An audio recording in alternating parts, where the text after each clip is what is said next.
U97.5 FM, Hot Like Pepper, Multicultural Radio. Power to the listeners. It is now time for Major News to the Hour, brought to you by Crystal Beverages Company, Super Quality Supermarket, Sheikh Lisha Limited, and the Trinidad and Tobago News Day.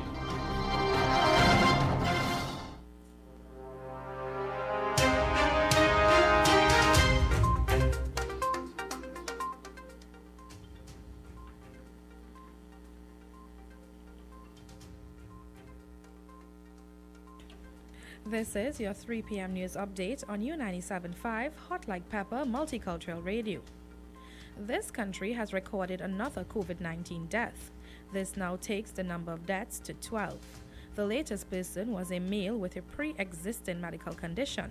This was confirmed by the Ministry of Health's 10 a.m. update. 5 persons were arrested following a house party in Long Circular on Sunday. The offences include obscene language, assaulting an officer, and resisting arrest. And the judiciary has informed that operations at the Couva District Court have been adjusted until further notice. In a statement on Monday, it said no one would be allowed into the court building. This after a staff member was exposed to COVID-19. Regionally, Barbudans once again have access to enhanced healthcare services after a fully equipped, rehabilitated Hannah Thomas Hospital was handed over to the Barbuda Council. And internationally, the Belarusian president has been heckled by workers on a visit to a factory as anger mounts over his disputed re-election. And those were some of the stories making news at this time on U97.5 Hot Like Pepper Multicultural Radio. Look out for more of these and other stories in our major news at 4 p.m.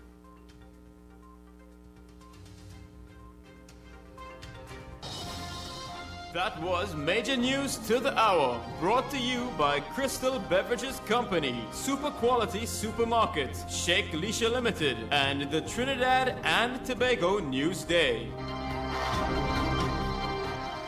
Attention all bakers, doubles vendors and roti makers. Try our high quality unbleached bromate free all-purpose and baker's flour. Low price and conveniently packaged in 2 pounds, 2 kg, 10 kg and 25 kg bags. For wholesale and retail prices, contact Shiklisha Limited 665-3336 or visit us at Warrenville, Canupia. Shiklisha Limited, quality you can trust. For quality items, visit Super Quality Supermarket of Endeavour Road, Chaguanas, and Trin City Industrial Estate in Trin City, as well as Quality Cash and Carry Supermarket, Couva Car Park, for all your grocery items, liquor, fresh fruits, and vegetables, not forgetting their bed and bath section, and kitchen appliances for your home. With so many items to choose from, take advantage of our great prices and discounts at any of our 3 locations, Trin City Industrial Estate in Trin City, Endeavour Road, Chaguanas, and Couva. For quality items, Super Quality Supermarket and Quality Cash and Carry Supermarket. To you, Newsday Classifieds. Take Value Optical to be your partner. I do. I do. I now pronounce free eye test from Value Optical for Newsday Classified customers. Call the Newsday Classified reps for more information. You may now kiss the bride.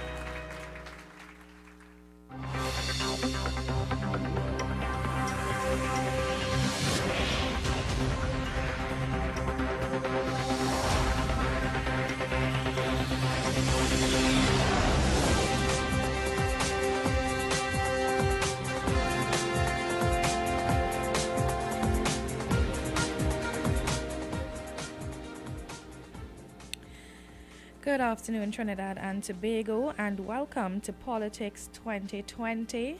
My name is Nicole Duki, and I will be in your company all the way until 6 p.m.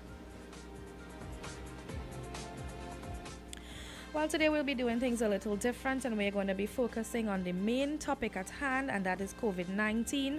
And we'll be focusing on the announcements made by the Prime Minister and all the developments that has been coming out of COVID-19 and the pandemic that is upon us right here in Trinidad and Tobago.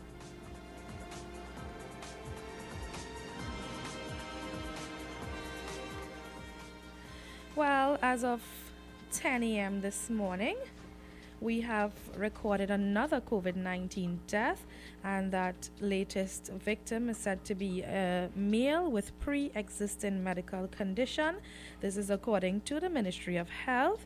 In its 10 a.m. update, the ministry also said the number of samples that was sent to CARPHA is 14,665.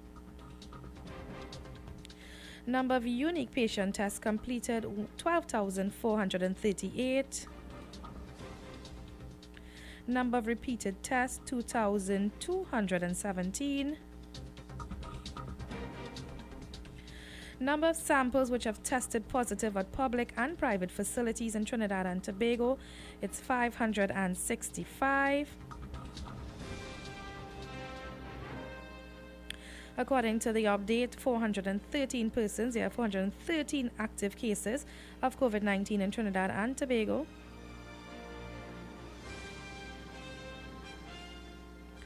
And as a matter of fact, 140 persons have been discharged thus far.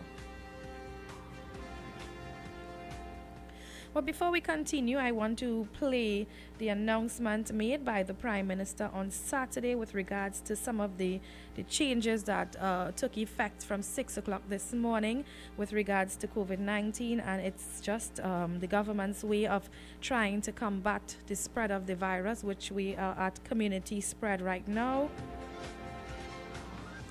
So let's take a listen to what the Prime Minister had to say. As of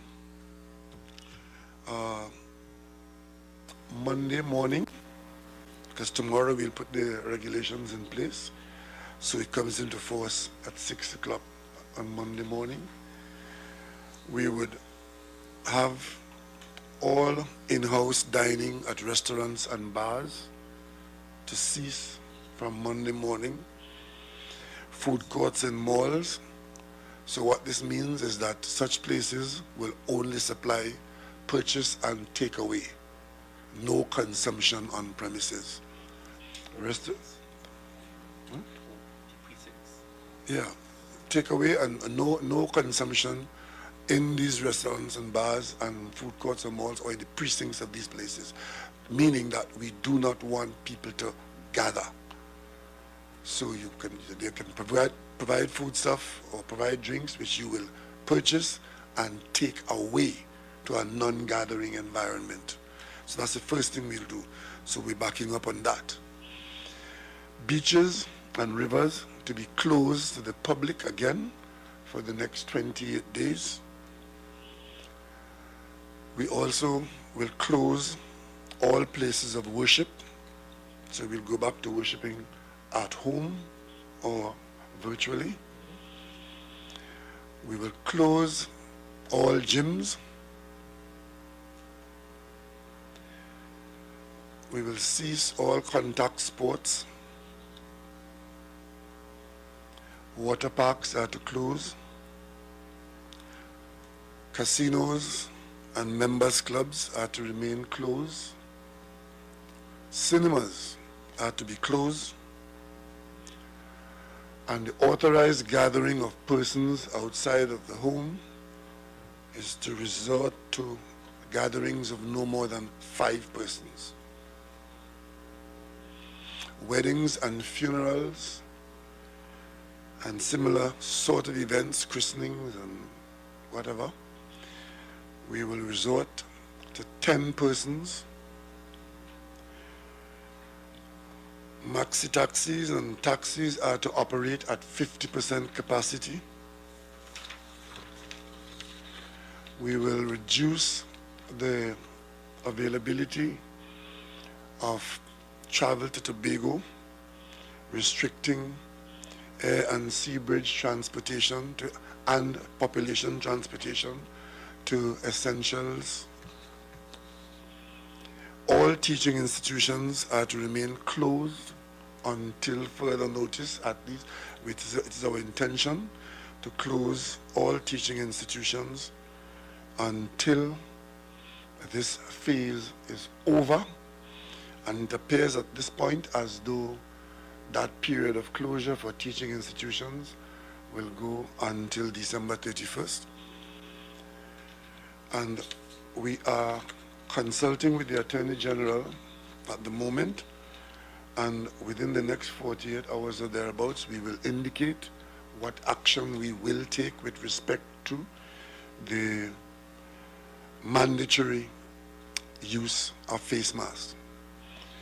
We are going to find legislative arrangements which will allow action to be taken against those persons in the national population who insist on not wearing a face mask in public, because we are now convinced that they are endangering the wider population, and therefore we will cease to rely on suasion and move to having it become an offense to not be covered nose and mouth in a public place, and that such persons, while we may not be able to pick up everybody or fine everybody, the law will be put in place so that you will be at the discretion of law enforcement to face that.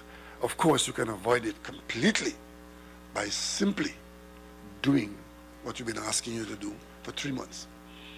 We cannot now continue to allow significant proportion of the population to be unmasked when we do know that in managing the virus at this kind of concentration in any population, the wearing of face masks is a useful tool, an effective tool in helping us to restrain the movement of the virus from one person to another. The time for persuasion is now past, and we will take such action. And also, we will ask members of the public, as far as you are able to, stay home. Avoid persons who you have no real need to be in contact with. If you observe what we have done here, we've taken options, but we've left the economy in place. People are still required to go to work. The essential services are on. You'll be allowed to move. But by these actions, all of these actions are aimed at reducing the gathering of people in places where they would normally be exposed to gathering. That is what we're doing now.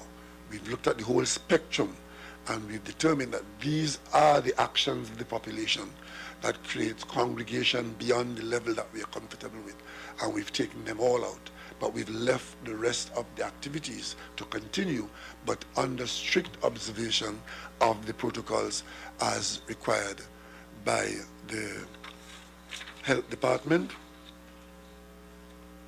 And of course, I'm being reminded that we have a commitment, and we'll keep that commitment. On the 20th, for that one day, SCA students will come out and write that exam and go straight back home. So that the SCA exams will still be on, and those children will come out and they'll be spaced out, and we ask parents to get them to school, do the exam, get them back home as quickly as possible.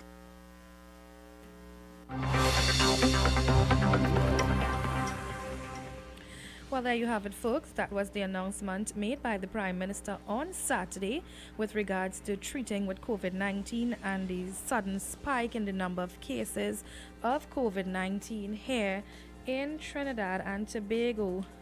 Well, remember, you can call us live in studio and have your say. You can call us at 636-7547.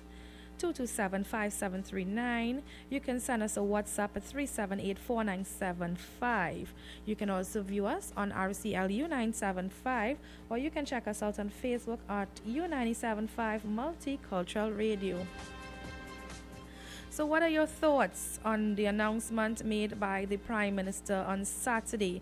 Do you agree with the measures that the government is putting in place to address the COVID-19 situation? Or are you unhappy with the announcement? Do you think the announcement should have been made sometime sooner? Well, later on in the program, I would be chatting with the president of the Barkeepers and Operators Association, Taran Mohan, and he is expected to tell us how these new measures will affect his organization. We have a call on the line. Hello, good afternoon. Good afternoon. Good afternoon. Could you tell me how you all got on that RIC, the RIC production? On RCL? Yeah, you could pick on your phone. Yes, You you have to go into YouTube and you have to search RCL U975. Go on YouTube and RCL. Yes, Oh, 97.5. yeah. Thank you very much. Okay, no problem. Okay, bye. Yes. Yeah, I go to YouTube.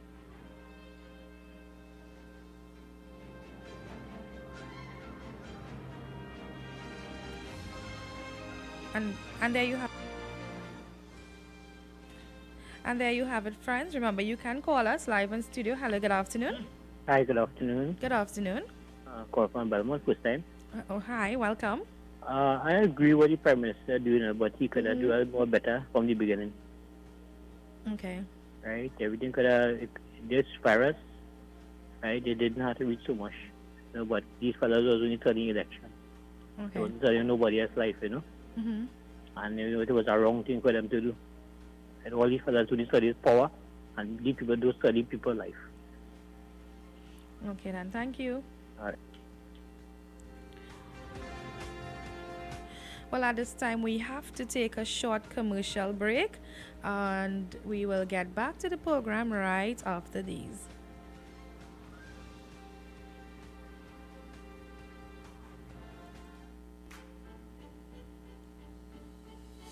Visit Eddie's Pharmacies Limited newest location inside JTA Supermarket, C3 Center, Current Village, San Fernando. They offer blood pressure, blood sugar, cholesterol, and pregnancy testing, as well as all pharmaceutical products and over-the-counter drugs, along with CDAP prescriptions. Sagicor Caricare International Medical Card, Guardian Life Provider Card, and Republic Bank points are all accepted at their 3 locations of Eddie's Pharmacy Limited. RS Building, Rocha Douglas Road, Barrackpore, GN Building in Pinal, and C3 Center, Current Village, San Fernando.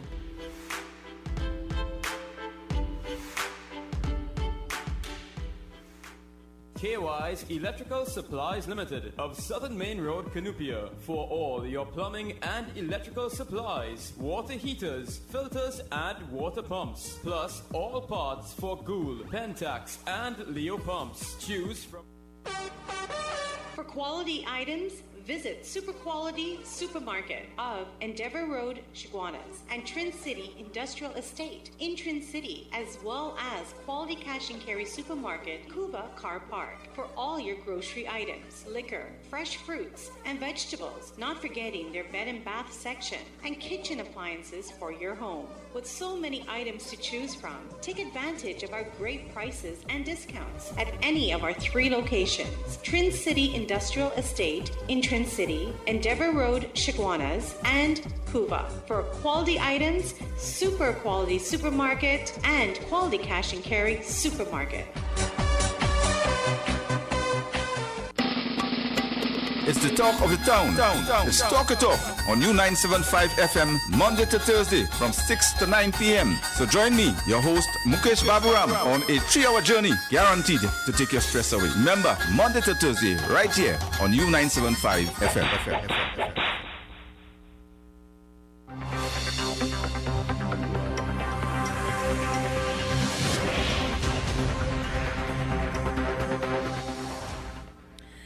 And welcome back to the program. And before we went on that break, we were discussing the announcement made by the Prime Minister on Saturday with regards to the new public health regulations, which took effect 6 a.m. today.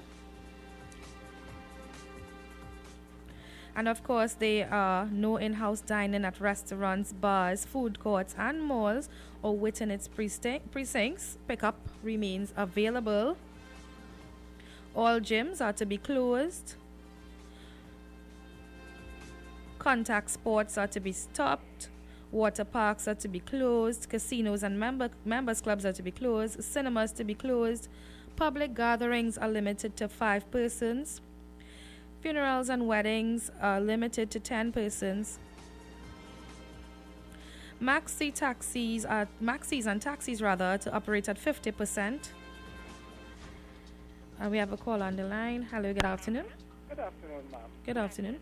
I think I heard on this morning, I think during the course of the day, I think with the briefing, the health briefing, that I think one of the doctors, I think, said that the COVID virus is widespread. This is the term I think I heard in Trinidad.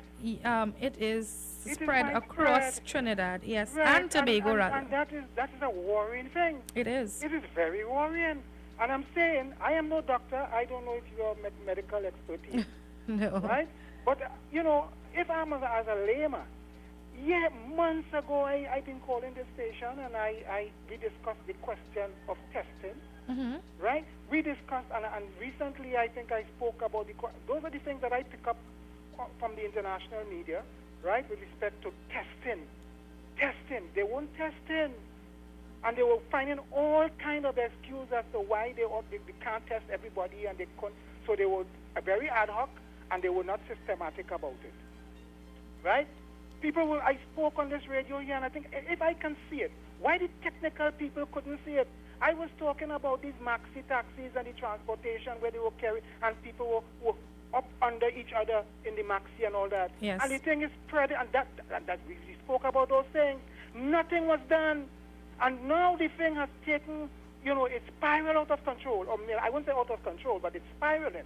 You're talking now about you shutting down. It may be too late.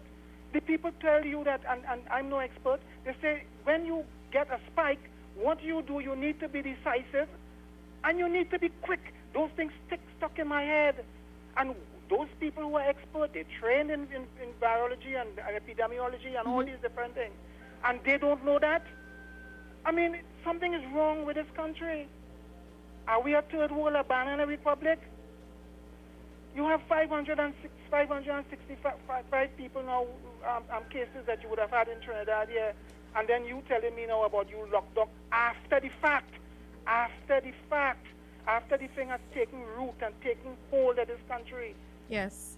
I have all I can do now. But remember the curve had been flattened, and then they gradually started to ease the regulations, and with the easing of the regulations, we would have seen. If you allow me to explain this thing, this question about flattened curve and all that. People, you see, a lot of things bamboozled, a lot of deception takes place in this country with those politicians.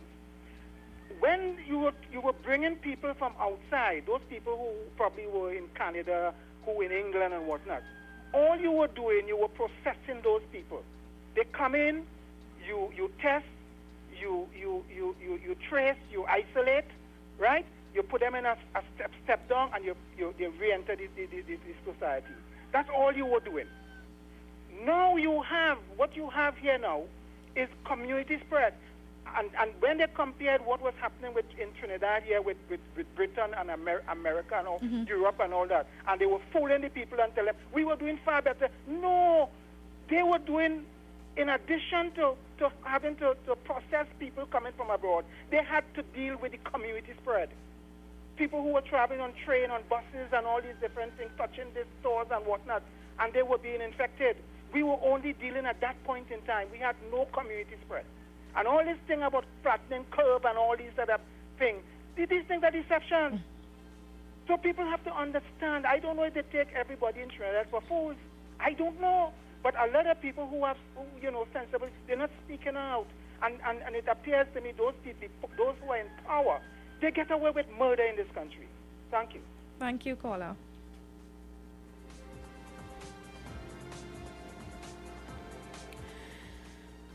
Well, coming out of today's press conference, the Chief Medical Officer, Dr. Roshan Parasram, he indicated that contact tracing in one of the COVID-19 case went to a hotel in Tobago, and that person would have come into contact, as a matter of fact, would have had approximately over 220 primary and secondary and tertiary contacts.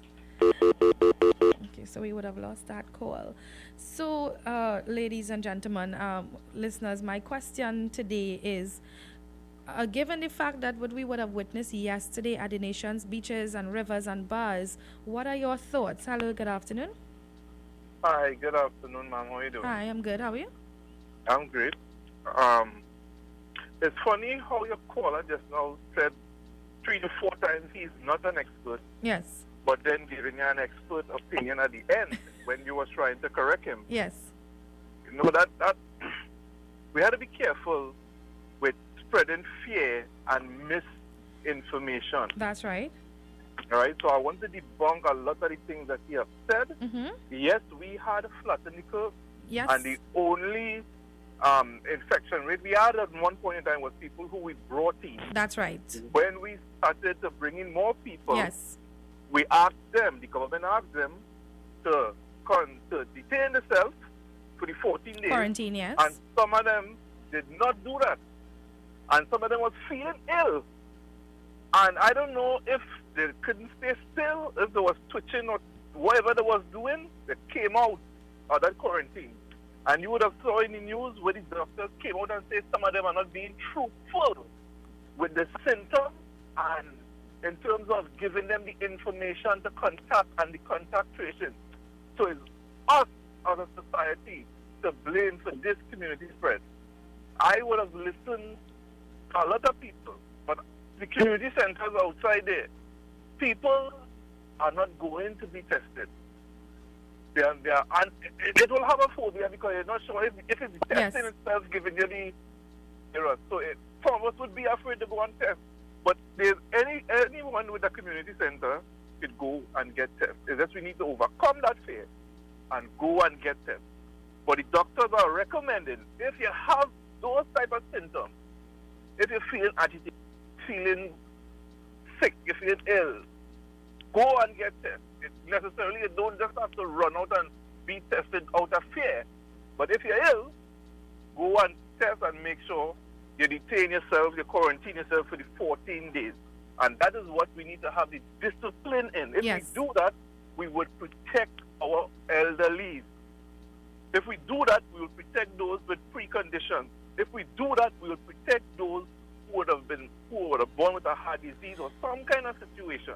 Well, coming out of today's press conference, the chief medical officer would have stated that now persons are being asked to sign a quarantine form and their contact information will be handed over to the police to ensure that they do what is necessary. Right. Or else they will be charged. Yes. Right. I went to pay for my vehicle and I have to sign where I went, give them back my contact, and a hardware in San Fernando also is doing that. You have to sign. Yes. And put what date you came into the hardware just in case they need to do contact tracing. Yes. A lot of businesses. That needs to become practical for us now. That was something that was discussed some time ago where, they said that businesses would be asked to keep a record of the persons entering and leaving the premises. Good. So I hope that your guest who is coming is going to use his wisdom and make his argument carefully, because people's lives are important and his customers' lives, moreover, are also important. So we can't be putting people in danger to make a profit. We need to be responsible. Look, first world countries and them just ravage their countries. And we in the Caribbean here cannot allow that to happen to us. We need to be responsible, and we need to know that this virus is very easy to spread. When somebody is consuming alcohol and they are drunk, they can smell it. That means the aerosol in the air is spread. That's how easy it is to spread. You can put some bad super.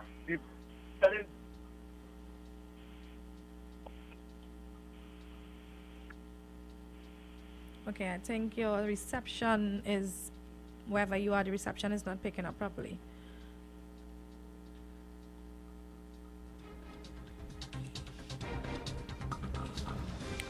So coming out of today's media conference, like I was saying before, the chief medical officer said that contact tracing on one of the COVID-19 case went to a hotel in Tobago, and it revealed that over 220 primary, secondary, and tertiary contacts of that said victim. Hence the reason why they have been asking, the authorities have been asking persons to stay away from crowds, avoid going out unless it's necessary. Hello, good afternoon. Good afternoon. Good afternoon. Mama, I want to make a little comment. Sure. I would give kudos to the Prime Minister. Yes. For up to now, how they have handled this thing. Mm-hmm. How they have handled this COVID-19. I would give them kudos up to now. They did okay.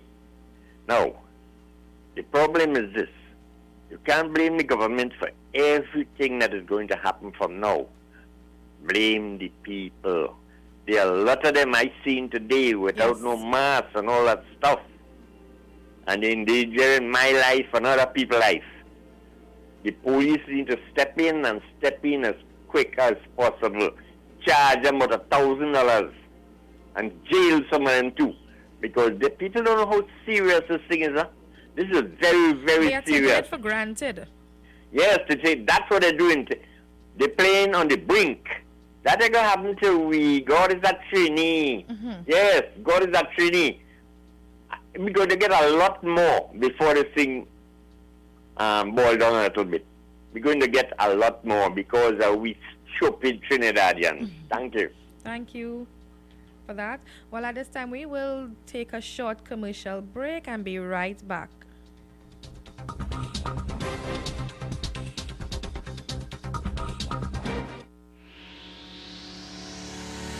Kathy's Cool Spot Enterprise.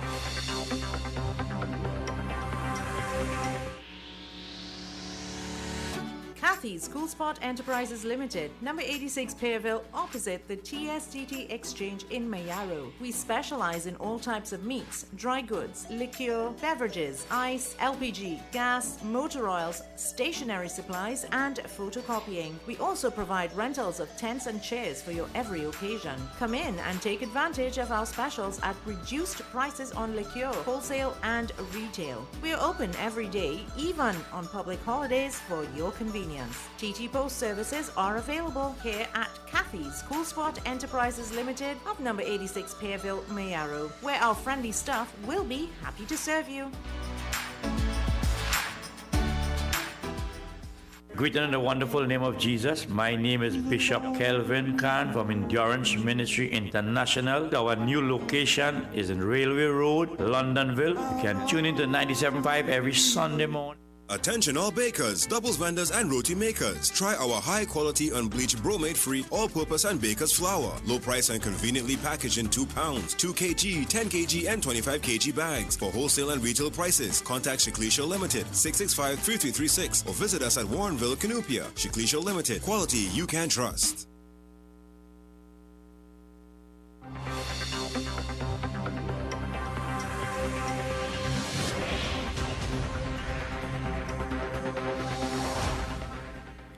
Okay, so welcome back to the program, and I have on the line with me the president of the Barkeepers and Operators Association of Trinidad and Tobago, Mr. Taran Mohan. Good afternoon, Mr. Mohan, and welcome. Good afternoon, thank you. Okay, Mr. Mohan, I wanted to chat with you a little bit with regards to your industry in particular, with the announcements that the Prime Minister would have made over the weekend. How would this affect the industry? Well, the overall effect on the industry is going to be, I guess, long story short, a very grievous one. Mm-hmm. Having to settle your bar operating as a grab and go, it completely contradicts the defeats the purpose of why a bar was put out, or why a bar was developed in the first place. Especially now, given the price point factors that we need to be competitive with groceries and liquor stores and whatnot. So depending on where you are located in the country, it's going to pose a very, very serious and very difficult risk, not risk, but very difficult situation to handle. Okay, and I know that the industry would have suffered major losses in the last lockdown, and persons would now be trying to catch themselves literally. And now this, what is some of the feedback you would have gotten from some of the members of the industry? The feedback overall has been a lot of fright. There's a lot of fear taking place, a lot of fear happening. as you rightfully said, there are a few of them that they now try to catch back themselves, and they were starting to see a little light at the end of the tunnel. But now it is, they come back to the same feeling that they had in the release. 28 days, no business, no income, no revenue, short-term revenue. So that was overall fair across the membership. Okay, and have your association discussed the new regulations yet, or are you all going to meet to discuss it, and how you're going to move forward with business as of today? Well, what we have done, we have been speaking about it back and forth, and we've established there's really not much that we can do at this point. Yes. Things have gotten out of control as far as the economic spread is concerned. The most we can do is just to rally to it for a little while and hope that the authorities get a hold and a handle on the situation. A lot of us, a lot of the bar owners, taking our time already. We do the responsible things and try to maintain order. Yes. And to maintain the environment and everything. But it turns out now that beyond that, it was used to be fully controlled. And so now we just have to kind of rally it through. From the association standpoint, we're just kind of reaching out to government persons and officials to find some kind of way that we could set up an effective link or channel between the bar owners and the government officials to let it be known that, okay, so bars are doing this going forward, and we can report and we can do sanitization taking place and all that kind of thing. So bars are actually doing this, and we are taking account for ourselves, so that the public as well too knows and understand that we're doing our part. Right. Well, in the last instance, we would have heard cases where bars were overcrowded and persons were gathering at the bars and all those different things. Now, we have according to the regulations, it's you buy and you go. But of course, the settings of a bar, like you mentioned before, it is designed for persons to come to relax, hang out, have a few drinks. How does the association plan to address a situation, for instance, if persons want and they don't want to leave the premises? Well, that requires some heavy responsibility, some heavy action. Right? The bar owner needs to understand that what is required of him, what is they responsible for at this point. If you do not comply, or if you do not enforce or put your hand down when it comes to your own personal space, and the authorities have to come and deal with it, well then, by all means, let the authorities do their job. There needs to be a level of personal enforcement and personal accountability and responsibility. You can't have people loitering around and sitting around in a car park or living in the back of a pickup and that kind of thing. And it's kind of contrary to the whole grace that you may have gotten here to be able to have to street it to some point. So those kind of actions we are fully condemn. That kind of backward operation. So we hope that everybody does what is supposed to be done. Okay. Well, bars would have been allowed to open at 8 o'clock this morning, and of course it's 3:30 in the afternoon. Have you had any response from any of your members as to how the customer traffic has been throughout the day? It has been dismal. Wow. To say the least. Has been dismal. As we both said just a while ago, a bar is really a team venue.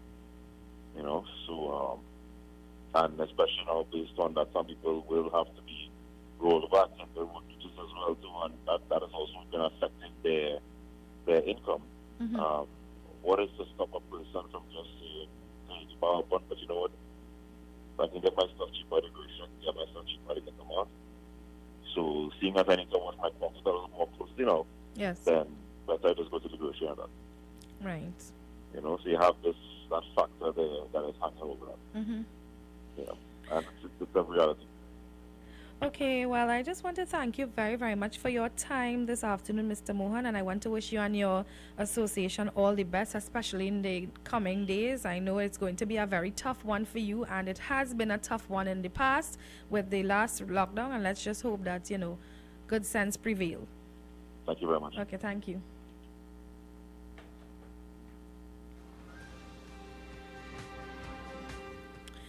Well, that was the president of the Barkeepers and Operators Association, Taran Mohan. We have a call on the line. Hello, good afternoon. Good afternoon. Good afternoon. This is Triple D. Hi. How are you doing? I'm okay. How are you? Okay. This morning I had the opportunity to make a drive down between Diamond, Duncan, Dede. Uh-huh. And 80% of the bars that people who rent in, right? Mm-hmm. Close, and only the owners who had their own place open. Yes. The people went, but they're making no sale because nobody can stop and go in there. Yeah. Right. Secondly, how many people supposed to be in a home having a party? Well, gatherings are limited to 5, and the minister would have urged persons that not to have birthday parties, anniversary parties, christenings, those things, to encourage persons to come into your homes. Okay, I'm talking about the party. Yes. Well, how much people? Well, it's supposed to be 5, right? Because gatherings are 5.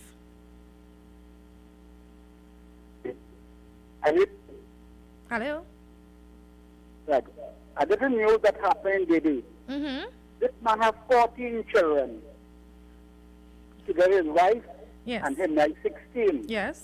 And they were celebrating one of the children or the child's birthday today. Yes. And like anybody that's playing the music and things. Of course. And the police come down on them this morning. The Holy Father, they asked me a question. Well, I don't know what happened after that. Well, you see, that's a very messed up situation because, they say here the authorities are saying that gatherings are limited to 5, but yet you have families that have more members. How much children I told you? 14? And 2 of them is like 16, as the man legitimate children. Yes. And they live in the same house. Mm-hmm. Not that they're coming outside from there. Yes. All of them in the same house. And some cutting chicken neck, some playing music, and yes, like somebody called the police. And they came down, they stood down, and they told the father. The father explained that this is a family thing. Yes. But police don't know. I don't know by now they release the father. I'll get the news later. Yes. Well, maybe he needs to prove. Maybe he needs to prove that all the persons in the house actually live in the house, and they are all his children. All legitimate. Yes. Well, I don't know if he's smart enough, a good lawyer, but I don't know if they still have him inside. Thank you very much. Thank you very much. Well, that is indeed very sad, especially that when they are saying that gatherings are to be limited to 5, and yet still we have families with more than 5 members.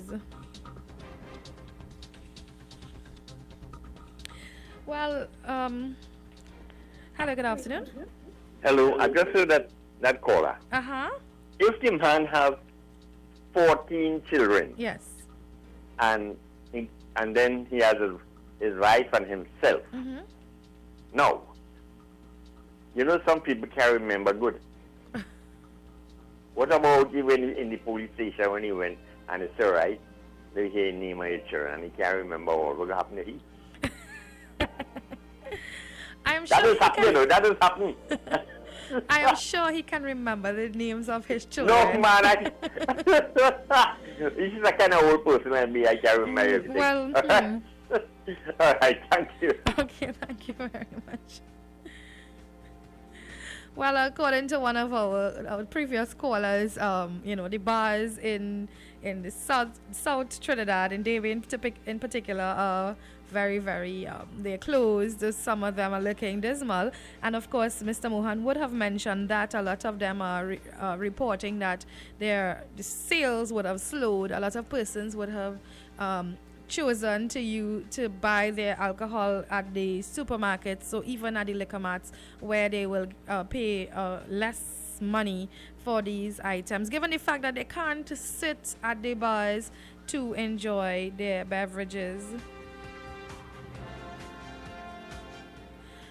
Some very interesting news as well that coming out of today's media conference, the Principal Medical Officer of Epidemiology, Dr. Naresh Nandram, stated that the average age of positive cases have moved down into the younger age groups compared to the earlier outbreak.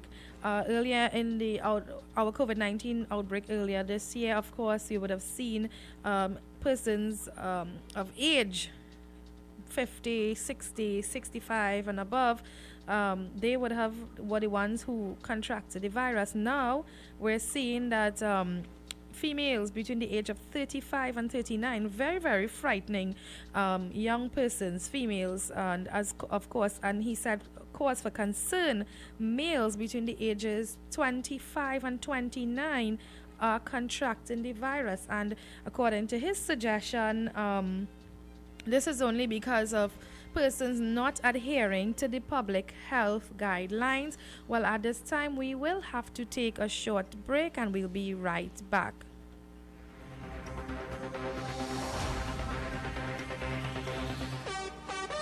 For quality items, visit Super Quality Supermarket of Endeavour Road, Chaguanas, and Trin City Industrial Estate in Trin City, as well as Quality Cash and Carry Supermarket, Cuba Car Park, for all your grocery items, liquor, fresh fruits, and vegetables, not forgetting their bed and bath section, and kitchen appliances for your home. With so many items to choose from, take advantage of our great prices and discounts at any of our 3 locations: Trin City Industrial Estate in Trin City, Endeavour Road, Chaguanas, and Cuba. For quality items, Super Quality Supermarket and Quality Cash and Carry Supermarket.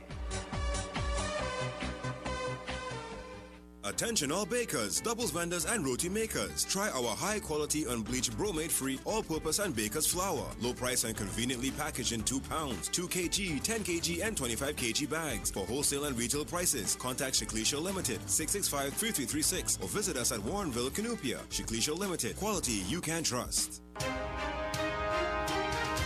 Hi, my name is Nicole Dookie, and I am inviting you to join me alongside Kenrick Jaggernaut on U-Talk, Mondays to Fridays from 6 a.m. to 9 a.m. right here on U97.5 Hot Like Pepper Multicultural Radio. We will be bringing you all the information you need to know in the world of news and current affairs. You are also invited to add your voice, so call us live and let's get interactive.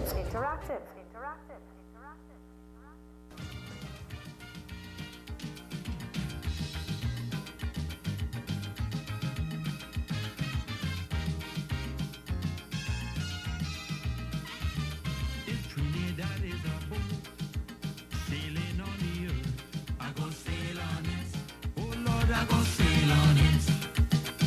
Whether it fast or slow, wheresoever it goes, I go in with it. Tell them I go in with it. I go sail. When the tide is flat, I go sail. When the tide is neck, if she going to hell and back, I go make the trip. I'm bound to make the trip. Sailing with the boat, sink or float, sailing with the boat. Sailing with the boat, sink or float, sailing with the boat. Through hurricane and storm, hell or high water come. And when she needs a push, I'm going to push like bush. If Trinidad is a boat, I go sail on it, sink or float.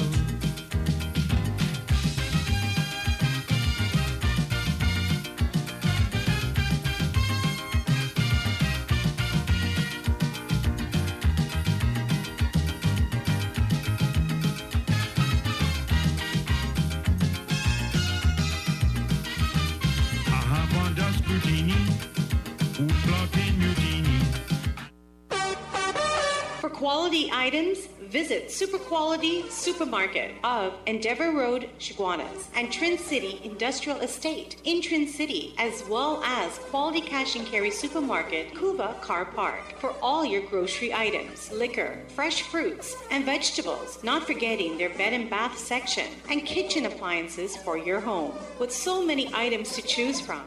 To you, Newsday Classifieds.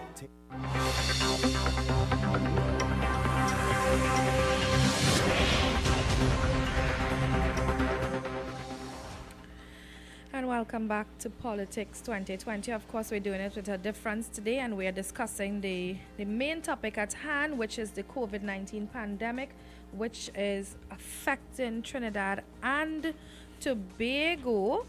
And as of 10 o'clock this morning, we have recorded our 12th death since the pandemic has started, and that recent patient, of course, was someone who is a male with recent medical complications. Well, the public health regulations would have been amended this morning to deal with the new way of curbing the spread of COVID-19 in Trinidad and Tobago. And we would have spoken a short while ago to the president of the Bar Owners and Keepers and Operators Association, Taran Mohan, and he would have indicated that his members they will be affected. They will be affected because persons will not be allowed to sit and enjoy their beverages, so they'll have to compete with the liquor marts and supermarkets going forward in the next 28 days. And already the bar owners are reporting that it has been a very dismal start already for them. Well, Dr. Nandram, who is the principal medical officer of epidemiology, would have stated that the cases of COVID-19, the average age of positive cases of COVID-19 moved down to females between 35 and 39 and males 25 and 29. And he indicated that this is possibly because persons would have breached the public health guidelines. They weren't adhering to the protocols that were issued by the Ministry of Health. And over the weekend, we would have seen that police were called out to stop parties that had gatherings, more than 25 Zessa parties, as you call them. And it is, of course, a proven fact that these persons attending these parties would be within that age group of 25 to 29, these young males, and they are putting themselves at risk and for COVID-19. And it's really, really sad to know that we are not, as a society, paying attention to the advice of the medical experts. Young people, if you know that you want to have your private zest parties, just remember it's limited to 5. But you know what? I think we can do without that. We could stop that for a while. For the next 28 days, do yourselves a favor, protect yourselves, protect your families from the spread of COVID-19. Like I mentioned before, we already have 12 deaths. We don't want that figure to go up. We don't want the number of active cases to go up. And we have 413 active cases right now in Trinidad and Tobago. As of March to now, we had 565 cases, positive cases of COVID-19. We really don't want those figures to go up. And our actions within the last few weeks definitely would have contributed to the figures. Would have contributed to the figures of COVID-19. Hello, good afternoon. How come prior to the election we didn't get this COVID-19 report, how many people died, how many the whole, after election again the results? I find it very, very strange. Or was it an election ploy? Thank you very much. Thank you. Well, I'm unable to say whether or not, it was an election ploy. However, like I said, to date, we do have a very high number of cases of COVID-19. Hello, good afternoon. Good afternoon. Hi, good afternoon. Well, I want to say that, these people not wearing their mask. Yes. Most of them. Like, I saw on Facebook that this guy went in and his wife went into a grocery store, and the owner told him, well, no mask, no service. Yes. So he take off the mask and started to curse the guy, the owner of the store. So you see, some people want to play wrong and strong, so that is why this thing will spread. Yeah? Yes, yes. That is very bad. People not adhering to the rules. They're not putting on their mask. They're not sanitizing properly. And they want. So what the government is trying to do, he's right. The Prime Minister is right, don't you think? Yes, he is. Okay, I'm listening off here, my dear. Okay, thank you.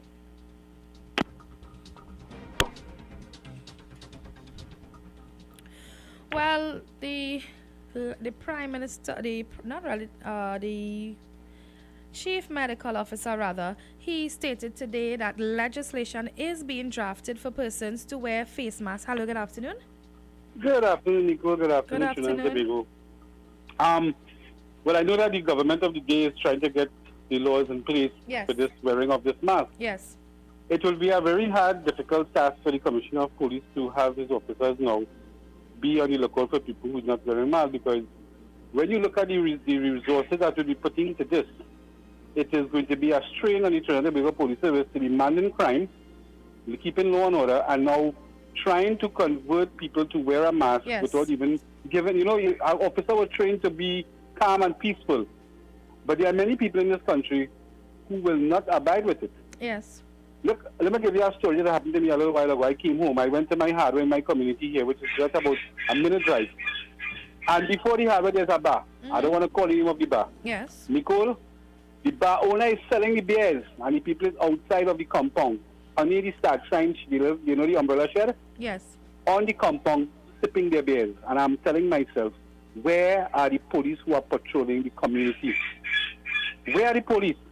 Because if the Prime Minister is trying now his best to correct some mistake that was made, to show the population that he's trying to ensure that the citizens can be safe, Trinidad and Tobago citizens themselves, let me say this clearly, Trinidad and Tobago citizens themselves is calling this outbreak on themselves. They are. They are calling this outbreak on themselves because, Nicole, if you sit down and do the maths, when the CMO told the news press conference that one person went back to Tobago, 220, over 220 persons. Good. Nicole, if you understand how a virus is spread within people that you meet, do the mathematics. Yes. And you will understand before year end how much cases we will have. Spread like wildfire.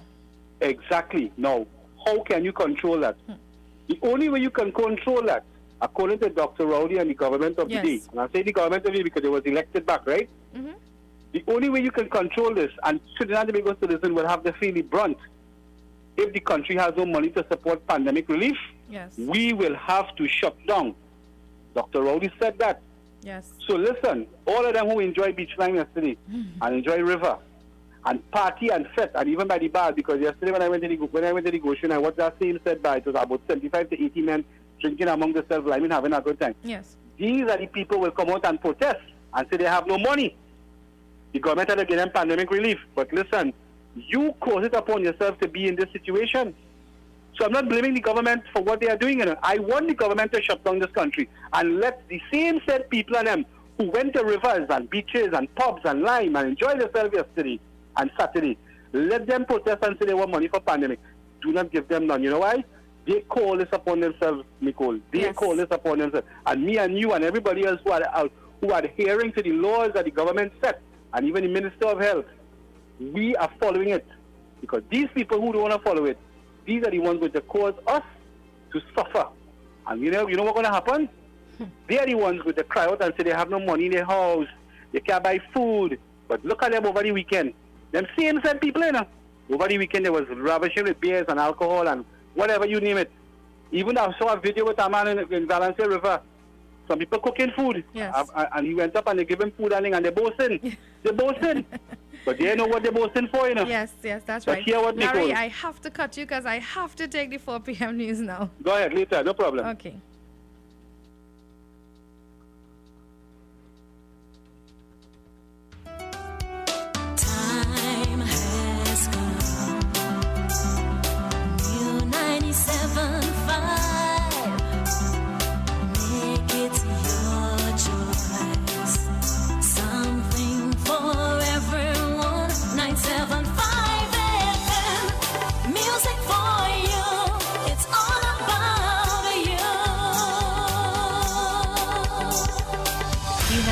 97.5 FM, Hot Like Pepper, Multicultural Radio. Power to the listeners. It is now time for Major News to the Hour, brought to you by Crystal Beverages Company, Super Quality Supermarket, Sheikh Elisha Limited, and the Trinidad and Tobago Newsday.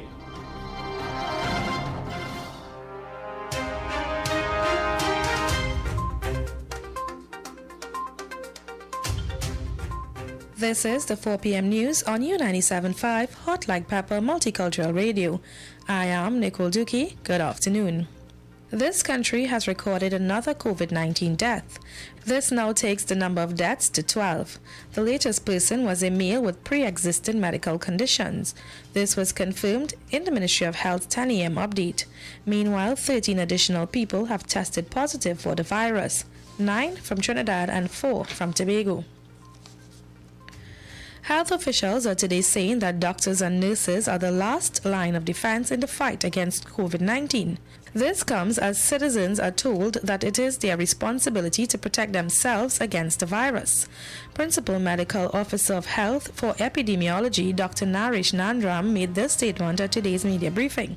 Our current epidemiological situation is such that our doctors and our nurses are not our front line anymore.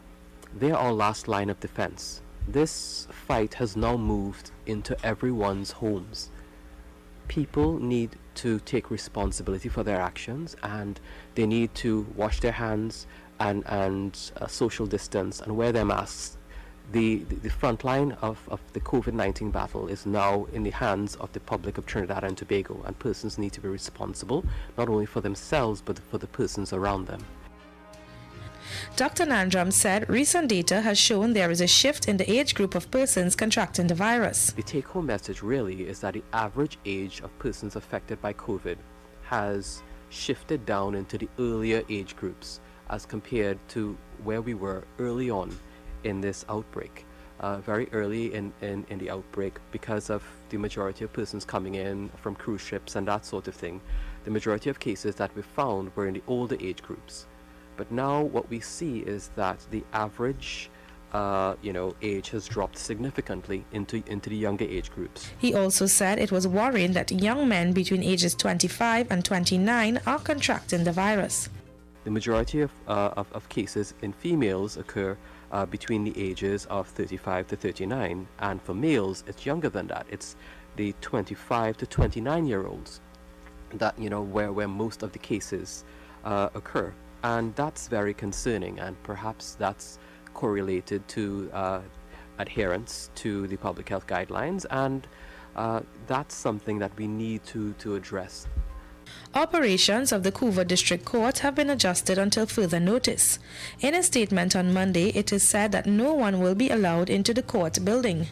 The judiciary said this has become necessary as a precautionary measure after a member of staff has been exposed to someone who has tested positive for COVID-19 and is awaiting results.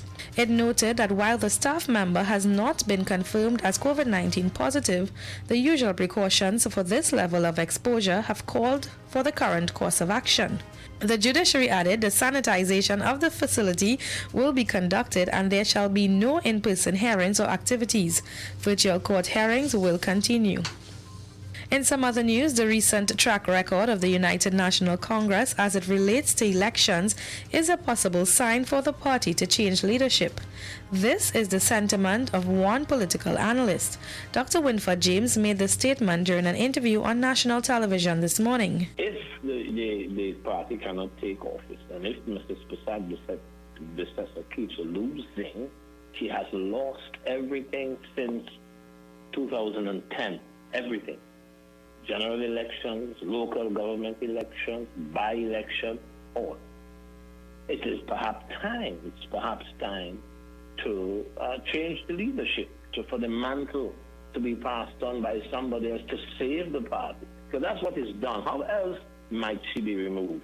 Dr. James said there are expectations that Mrs. Prasad Bissessar will step down. So people are expecting her, in the great tradition of Westminster, to call it a day and cede the leadership to somebody it has more appeal, or who probably has to develop this appeal over time. But in the first place, it has better appeal within the UNC. You are listening to the 4 p.m. news on U97.5 Hot Like Pepper Multicultural Radio. It's time now to take a look at regional and international developments. We start with news from the region. Barbudans once again have access to enhanced healthcare services after a fully equipped and rehabilitated Hannah Thomas Hospital was handed over to the Barbuda Council. In September 2017, Hurricane Irma significantly damaged the hospital, removing most of the roof, destroying the structure, and significantly reducing the availability of medical services. Under the leadership of the government of Antigua and Barbuda, a project funded by the India-UN Development Partnership Fund reconstructed the severely damaged hospital and provided equipment to improve patient care within the community. Internationally, the Belarusian president has been heckled by workers on a visit to a factory as anger mounts over his disputed re-election. We hear more in this report from the BBC. This is feeling more and more like the Belarusian president's desperate last stand. Flown in by helicopter to a factory, Alexander Lukashenko was probably expecting a favourable hearing. Industrial workers have long been among his core support. Things turned out rather differently. Throughout the president's speech, there were boos and jeers, and as he finished talking, he angrily invited his audience to shout "Leave" at him again, which they promptly did. Outside the factory, several thousand striking workers had gathered. With more than 100,000 demonstrating on Sunday against what's widely seen as a rigged election, the momentum against President Lukashenko is gathering speed fast. And that report was from the BBC. In news of the weather for the period this afternoon until tonight, Trinidad and Tobago will be partly cloudy to cloudy with periods of rain or showers in varying areas, with a high chance of a heavy thunder shower or thunderstorm in a few areas. Tonight will be partly cloudy to cloudy at times with occasional showers and a risk of a thunderstorm. Seas are moderate with waves 2.5 meters in open waters and choppy in sheltered areas. The current temperature is 27 degrees Celsius. And this brings us to the end of the 4 p.m. news on U97.5 Hot Like Pepper Multicultural Radio. I am Nicole Dukey. Good evening. That was Major News to the Hour, brought to you by Crystal Beverages Company, Super Quality Supermarket, Sheikh Leisha Limited, and the Trinidad and Tobago News Day. Attention all bakers, doubles vendors and roti makers. Try our high quality unbleached bromate free all-purpose and baker's flour. Low price and conveniently packaged in 2 pounds, 2 kg, 10 kg and 25 kg bags. For wholesale and retail prices, contact Shiklisha Limited 665-3336 or visit us at Warrenville, Canupia. Shiklisha Limited, quality you can trust. For quality items, visit Super Quality Supermarket of Endeavour Road, Chaguanas, and Trin City Industrial Estate in Trin City, as well as Quality Cash and Carry Supermarket, Cuba Car Park, for all your grocery items, liquor, fresh fruits, and vegetables, not forgetting their bed and bath section, and kitchen appliances for your home. With so many items to choose from, take advantage of our great prices and discounts at any of our 3 locations, Trin City Industrial Estate in Trin City, Endeavour Road, Chaguanas, and Cuba. For quality items, Super Quality Supermarket and Quality Cash and Carry Supermarket. To you, Newsday Classifieds. Take Value Optical to be your partner. I do. I do. I now pronounce free eye test from Value Optical for Newsday Classified customers. Call the Newsday Classified reps for more information. You may now kiss the bride.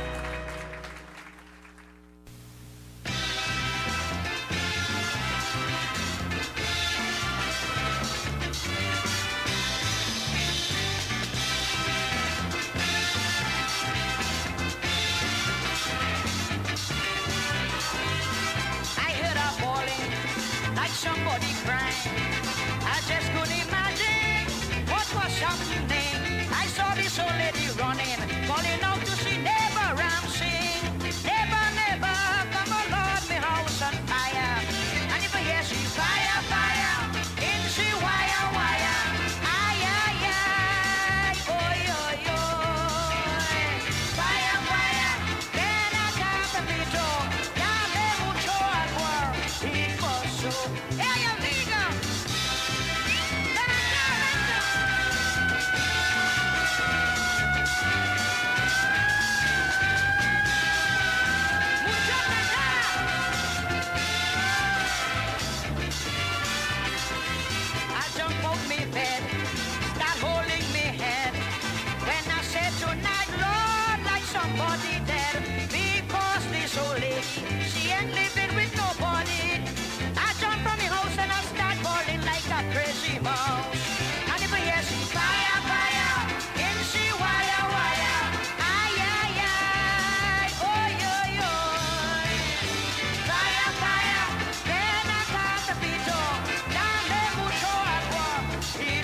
Well,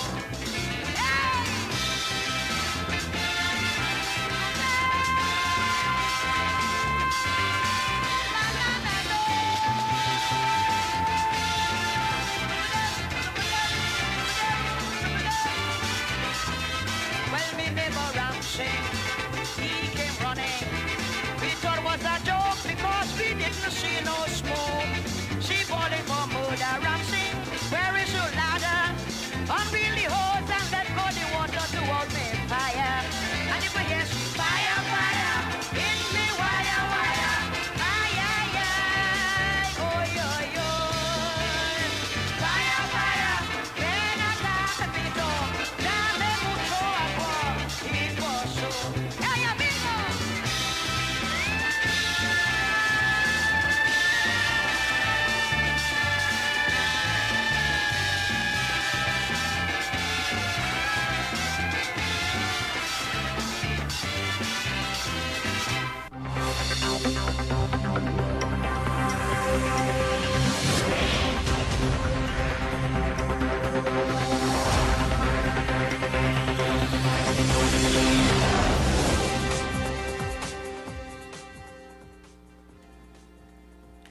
And welcome back to the show.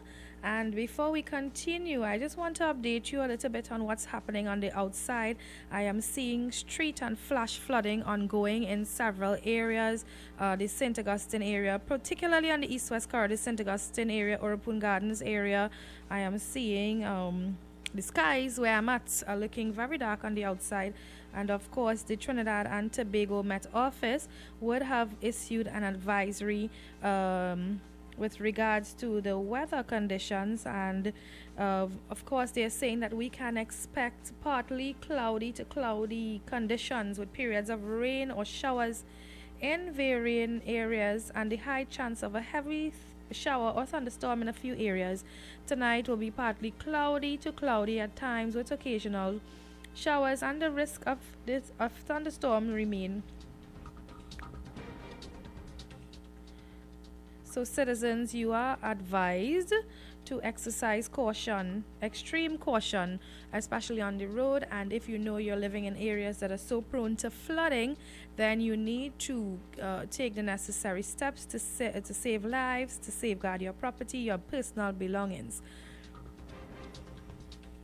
Well, in some news coming out of the Trinidad and Tobago Police Service, just a few minutes ago, 22 Venezuelan nationals were detained by officers of the Southwestern Division Task Force for illegal entry into Trinidad and Tobago on Sunday, August 20th.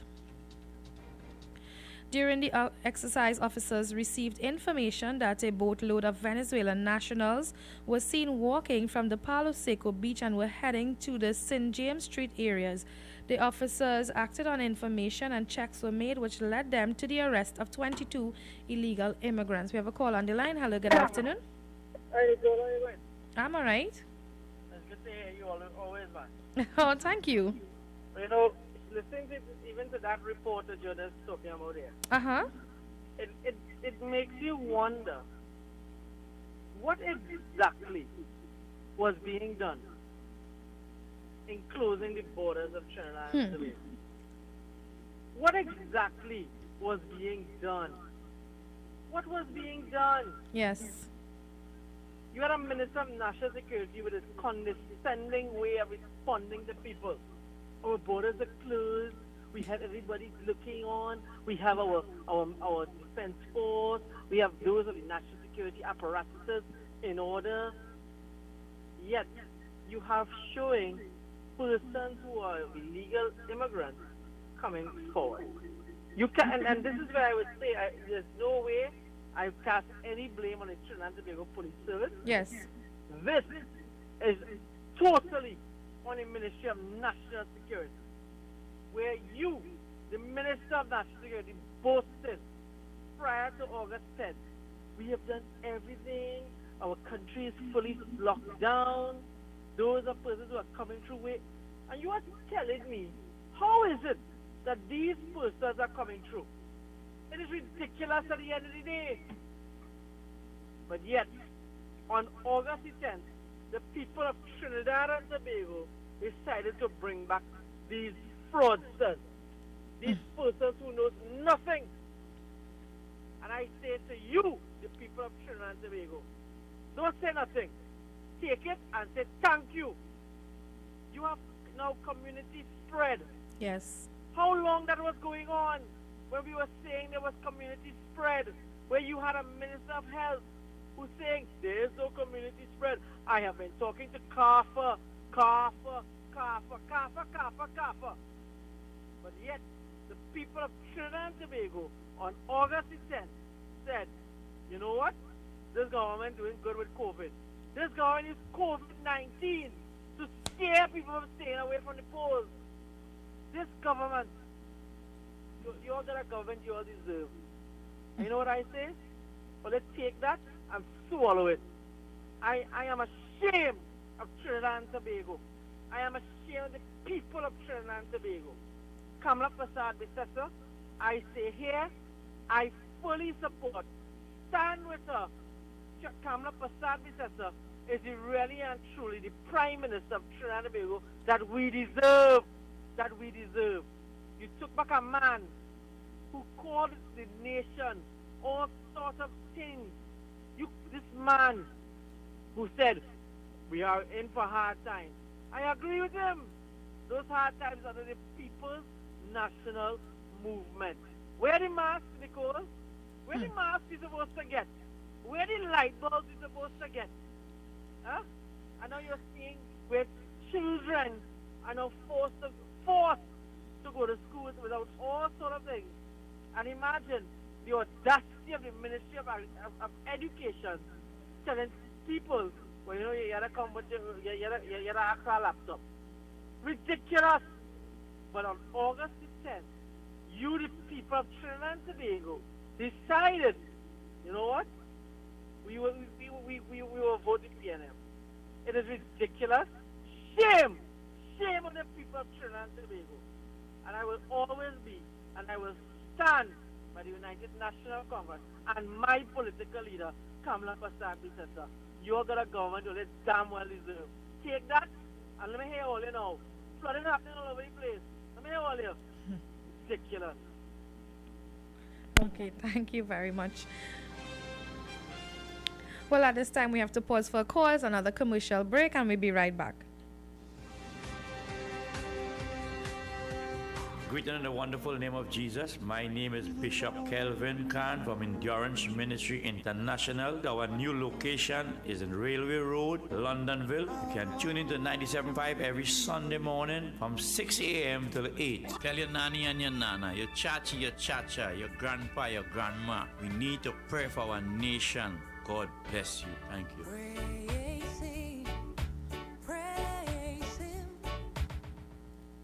You can now listen to business news Monday to Fridays at 5 p.m. Get updated on all the latest business developments. Tune in to U97.5 Hot Like Pepper Multicultural Radio, where we keep you informed, educated, and entertained. Visit Top Gear Auto Parts and Repairs today at Southern Main Road, Couva, opposite the Anglican School. They specialize in tune-ups, injector cleaning, transmission flush, brakes and suspension, vehicle diagnostics, wheel alignment and balancing, and all general auto maintenance. Call us today on 271-6525. Top Gear Auto Parts and Repairs, your one-stop shop.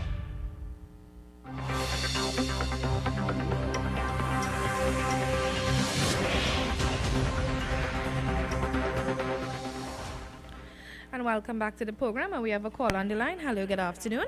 Yes, good afternoon, Nicole. Hi. With respect to your previous caller who spoke about the family gathering, yes, 14, I am now looking at the Public Health Ordinance Regulation number, what it is, 24. And sub 2 says, during the period specified in Regulation 12, a person shall not, without reasonable justification, A, be found at any public place, where the number of persons gathered Yes. at any time exceeds 5. Mm-hmm. And it goes on to K up to O. And nowhere there am I seeing anything about gatherings at home. At homes. I did remember the Minister of Health yes. appealing to people Not to have gatherings. Yeah. Yes. So I don't think that the person who was having this family gathering of 14 was breaking any regulation. Yes. I think the caller said that the police intervened. Yes. Well, I guess that would go to court, and some brilliant lawyer would... Well, we're not sure if the person was charged. If the person was charged, we will, a different course of action could be taken, because, I mean, nowhere in the regulations, of course, would have stated that. The minister, however, appealed to the person not to have gatherings. But if your family is more than 5, what are you supposed to do? Exactly. What are you supposed to do? If I have 4 children, my wife and myself, what am I to do? Put out one of my children? Or should I leave my home? or put out the wife?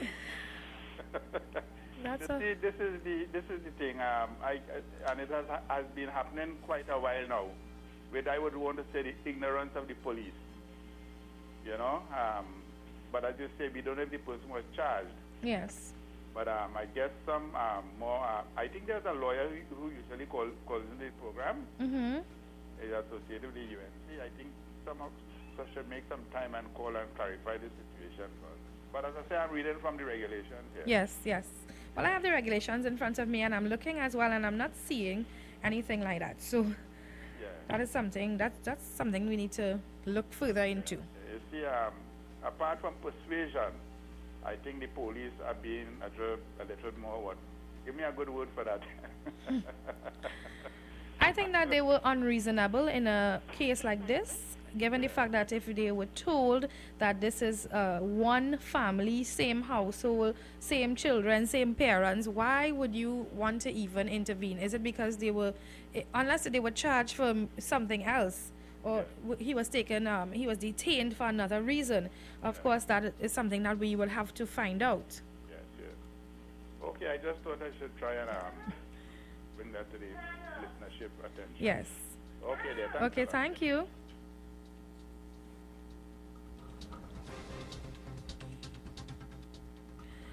Hello, good afternoon. Good afternoon. Good afternoon. I think the law is a bit ambiguous where these families are concerned. Yes. Because as it is, some family have extended family, children and grandchildren staying in one house. Yeah, that's right. So I think, I don't think the police should intervene there. Mm-hmm. I think they have a good case of... Well, it depends on the report that they would have gotten as well. Because if I remember, Claire, the caller would have stated that someone probably would have called the police. So it really does depend on what report they would have gotten. Well, I think if they were having a party and so on, it's a different story altogether. Yes. And making noise in the community. But if it's a private party in your home with your family members, your immediate family members, why is there the need for intervention? Yes. And again, I would say that people, not many people, but there are certain people, because I don't speak in generalities at all. Yes. Those people who went to beaches and so on yesterday, I think they were being very irresponsible. They were. And if they want to go on a last minute to catch COVID, they are welcome to it. But don't put the lives of the nurses and the doctors at risk. Yes. You see, when they get it there and put the health service, stretch the health service. Not only the nurses and the doctors, but what about the persons around you, the persons in your workplace, the rest of your family? And the community. Exactly. Because you have the same thing. You have two of the most sophisticated health systems in the world, in the United States and England, because I have worked in the health service in England as a microbiologist at the Royal Marsden Hospital. My wife was a nurse and a midwife at King's College Hospital in London as well. Yes. And they don't touch that. That's a sacred cow, because a few years ago, 500,000 jobs were cut in the civil service, but not one health service job was lost. Yes. Because if you do that, you would never win another election. As I said before, that's a secret cow. You just don't touch that, And again, you have the people there. They had in Wales somebody had a party there, and when the police went, that was about 2 days ago, they pelted the police with bottles, you know. So it's not only here, you have stupid people all over the world, you know. And they call her, not the last one, the previous one there who talk about his supporting Kamla Prasad Bisesa. He reminds me of those diehard PNM people as well. But he's a diehard UNC. Yes. You know? You know? So you have it on both sides of the political divide. Yes, definitely. You know? Now, I am retired now. And I stay at home because since I was at Presentation College in Chaguanas, my best friends were my books. I don't mix with people since last year, November. I've been to nobody's house. I have invited nobody by me. Right. You know, I just don't like mixing too much with people. I have a small circle of friends. And you know, we talk over the phone. We text each other nearly every night. We hold discussions and so on.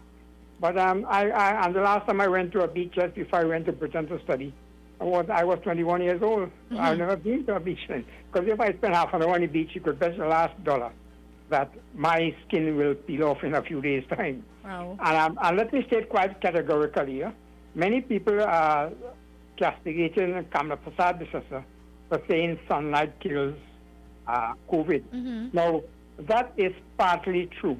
If you are infected with it and you spit out a big globule of sputum, the surface of it, the ultraviolet radiation will destroy the virus, but not inside it. The same thing if you have a porous surface.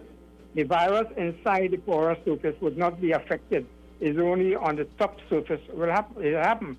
Because I have done that at university where I dealt with a serious virus, the HIV virus which causes AIDS. And before I could take out a picture of it on an electron microscope, we had to, those of us there who were doing that, that's the master's degree, we had to use ultraviolet radiation to inactivate the virus. So if we get infected, we would not get infected. It would not be viable. You see, but at the same time, you can only use a certain amount of UV radiation according to health and safety regulation, the law, and only a certain amount. Because I'll give you another example. The ozone layer, when the ozone layer is destroyed by the fluorocarbons, the ultraviolet radiation is not destroyed. It comes there, and if you are exposed too much to it, you get skin cancer. And there are a number of people in Bondi Beach in Australia, which is a very famous beach for people surfing, you know, and so on. A lot of them get cancer after a while. So Kamla Prasad Bisesa is partly correct, but not totally correct in that respect. So I don't see why people are castigating the woman for saying that. But she should put a rider to that and say, as I just explained. But she's not a scientist, and she's not being advised by scientists. She's been advised by Dr. Tim Gopi Singh and Dr. Bodo, who are gynecologists. They have no degree in science at all in this related field of microbiology. But the government is doing a damn good job, let me say it. I have to agree with you on that now, one. I am a UNC. I campaign for UNC. I've raised money for UNC candidates. Yes. Yeah. I don't take political sides, but I would agree with that. And I was the mic man for KDs here, going around, you know, all over the place with it. And, but the government is doing a very, very good job with limited resources. And if this thing spreads more, they will have little or no money to give people who are unemployed and social services and food cards. So if people want to play the fool and suffer later on, let them go down that road. But the government have limited resources. And these limited resources can only stretch so far. Yes. Right? And I support the PNM government in taking the advice of the scientists there and doing as they are told to protect this country. And I take my hat off to Dr. Rowley and to the scientists and Dr. Parasam. Thank you. Thank you very much. Well, at this time, we take a short commercial break and we'll be right back.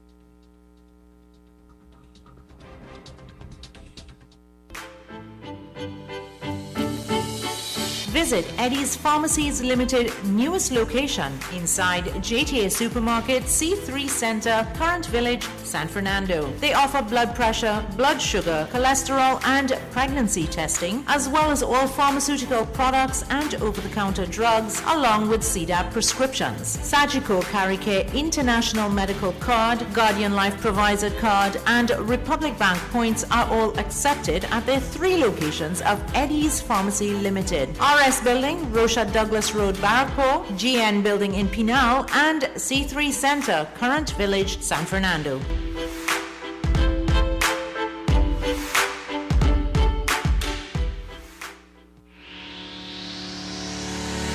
Kathy's Cool Spot Enterprises Limited, number 86 Pearville, opposite the TSTT Exchange in Mayaro. We specialize in all types of meats, dry goods, liquor, beverages, ice, LPG, gas, motor oils, stationery supplies, and photocopying. We also provide rentals of tents and chairs for your every occasion. Come in and take advantage of our specials at reduced prices on liquor, wholesale, and retail. We are open every day, even on public holidays, for your convenience. TT Post services are available here at Kathy's Cool Spot Enterprises Limited of number 86 Pearville, Mayaro, where our friendly staff will be happy to serve you.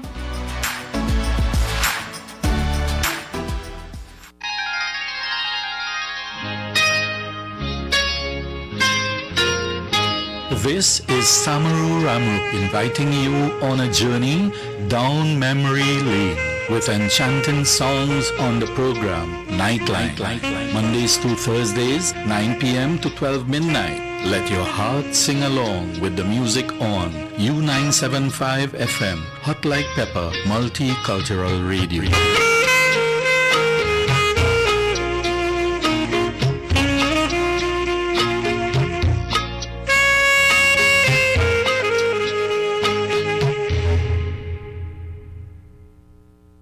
U975 Hot Like Pepper Multicultural Radio is now on Facebook. Like us, follow and share our page. We'll be sharing the latest news, tips, and much more. You can also view what's happening in our studio. Find us on YouTube and subscribe to our channel at RCL U975.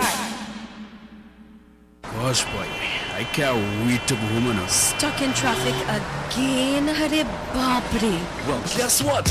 Your day is about to get hotter than ever in the afternoon. It's the new afternoon drive time program on U97.5 FM, Hot Like Pepper Multicultural Radio. Tune in Monday to Friday from 3 p.m. to 6 p.m. with yours truly, the DJ Flavia Experience. Let's make it hotter than ever in the afternoon. Great music, great info, and great vibes. Hotter than ever in the afternoon.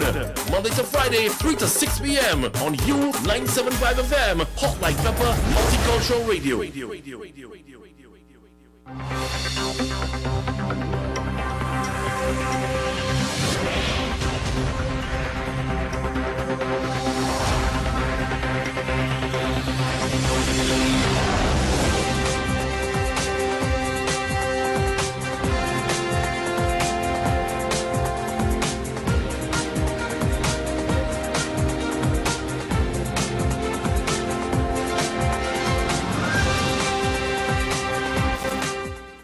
And welcome back. We have a call on the line. Hello, good afternoon.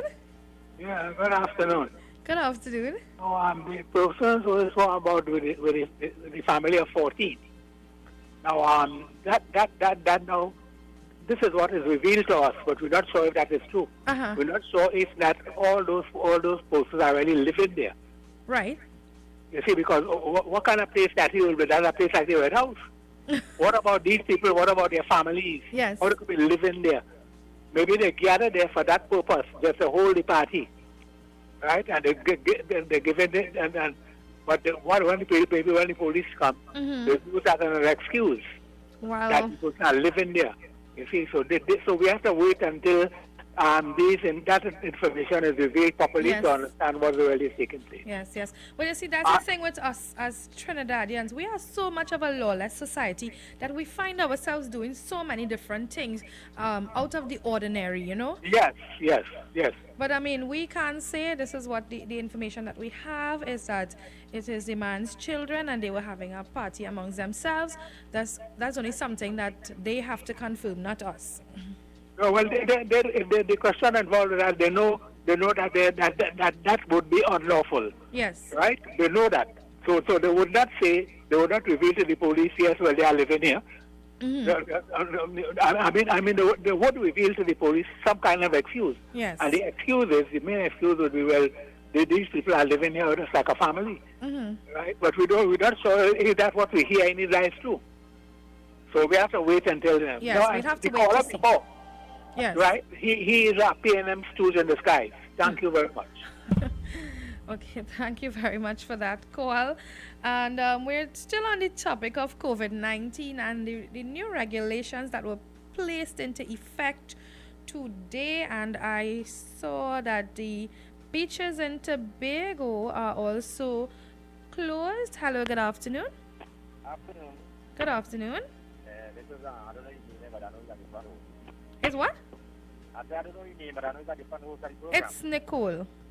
Nicole? Yes. Okay, Nicole Duki? Yes, it is. Okay. This is Saman. This is it? This is Saman. Oh, hi. Yeah, what happened, like, for instance, yesterday I had Hindu when you have a wedding. When you have a wedding, you have a pair with both sides. Yes, male, female, yes. Especially on the place that they come by the male side. So, I don't know whether you know, about a whole month of I started cut down the crowd. Yes.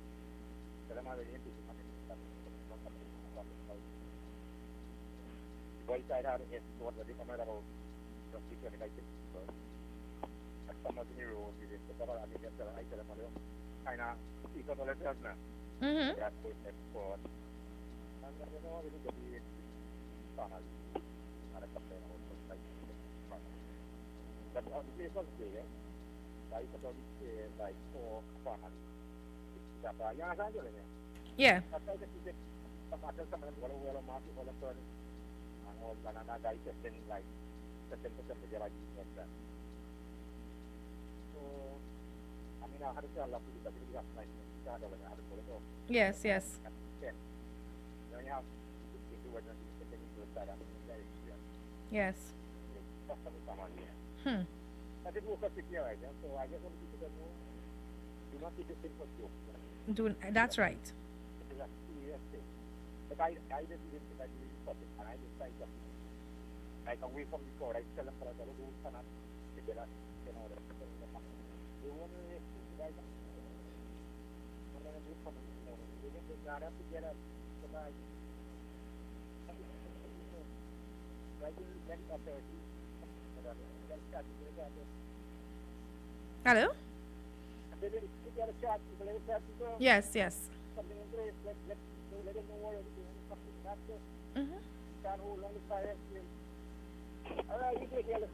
Okay, thank you.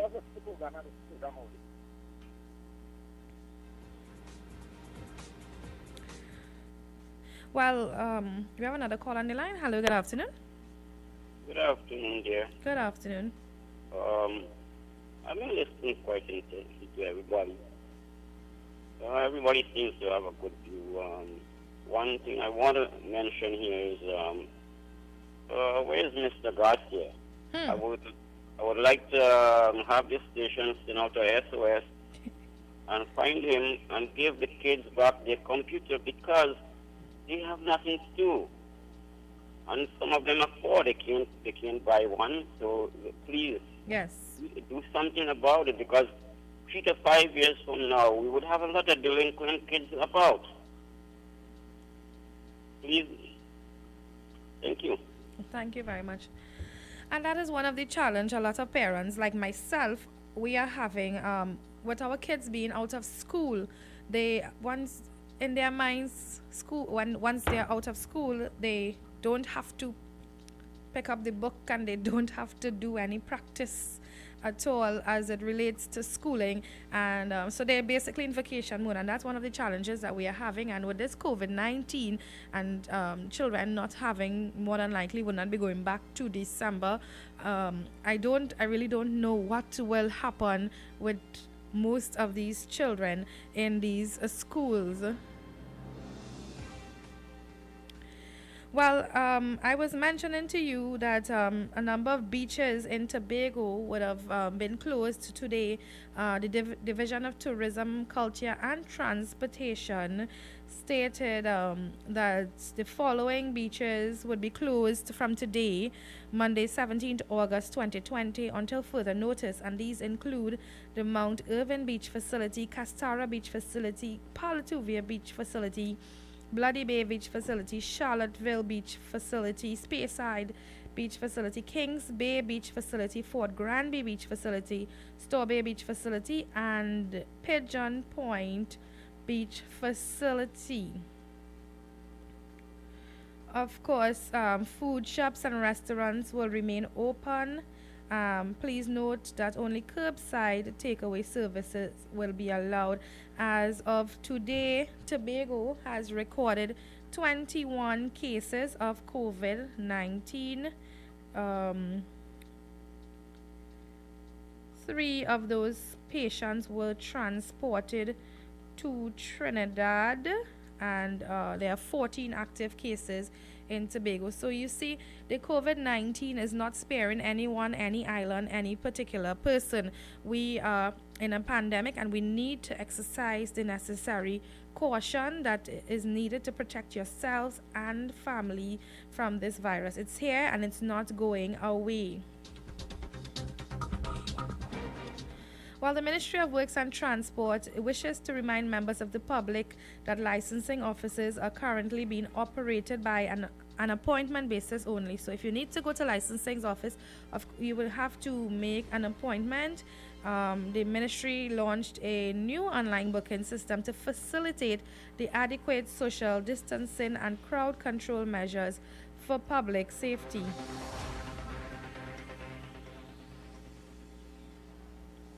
Well, in some political news, well, you would have heard last week after the election, the political leader of the Congress of the People, Caroline Sipusad Bachan, would have resigned from politics.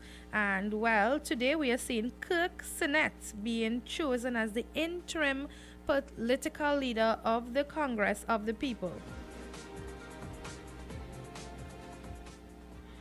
And Prisons Commissioner Dennis Polchan said the Eastern Correctional Rehabilitation Center is being utilized as the official quarantine center for all new committals into the prison system.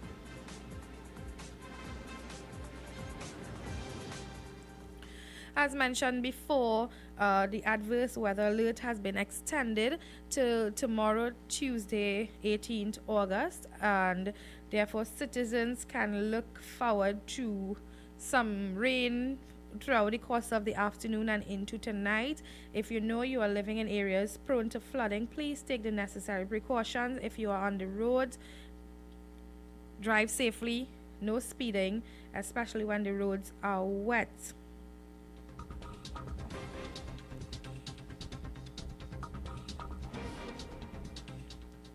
Well, we'll take another break and we'll be back after this.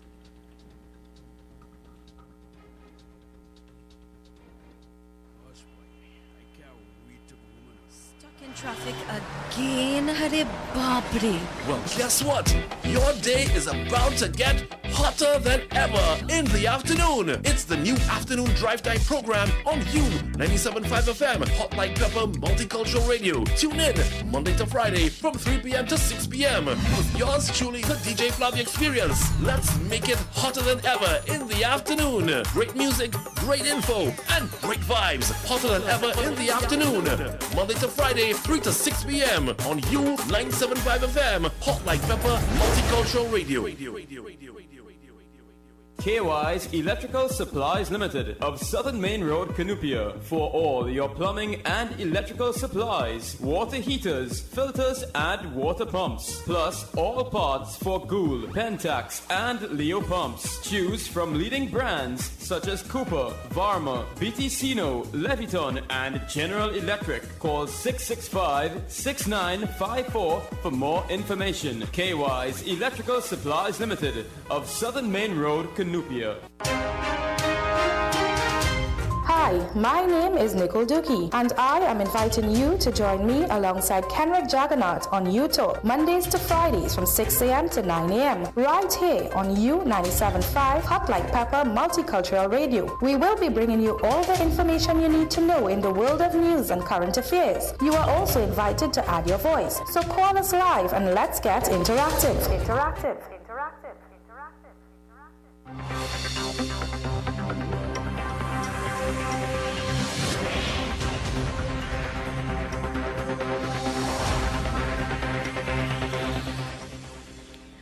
And welcome back to the program. Remember, you can call live at 636-7547 rather, 227-5739, or you can WhatsApp us at 378-4975.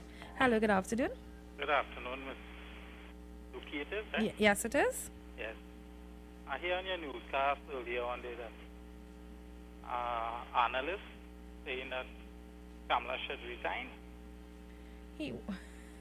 Actually, what he said is that given the record, that maybe, just maybe, she should, someone else should take over the helm of the party. Is he a member of the UNC? I cannot say. I would not be able to tell you that. Well, I don't think so. Anyhow, the reason why I called us on that topic, because in the night of election, I heard him long before, not today, 15 calling for Sheehan. I think he's out of place because last year when they had the election, she was elected. Yes.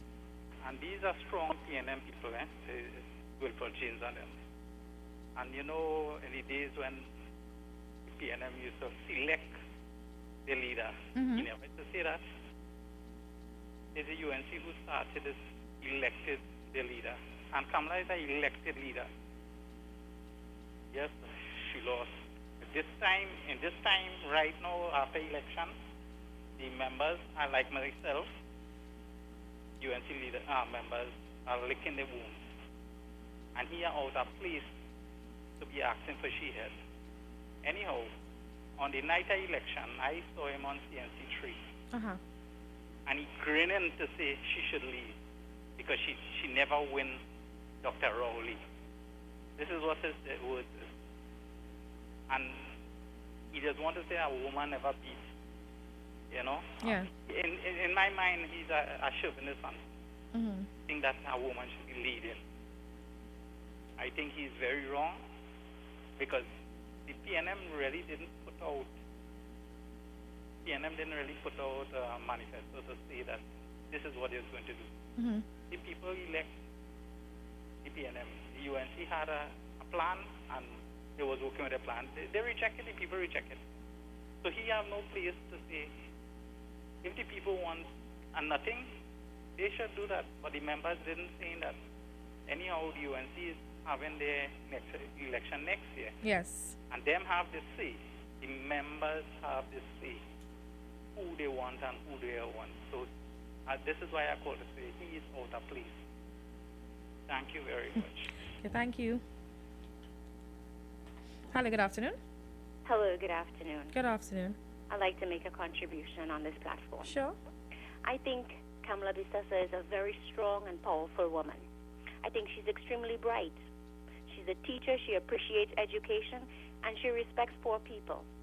But you see, the PNM has a tactic, and they have this strategy where they like to denigrate, and the word denigrate means to put down.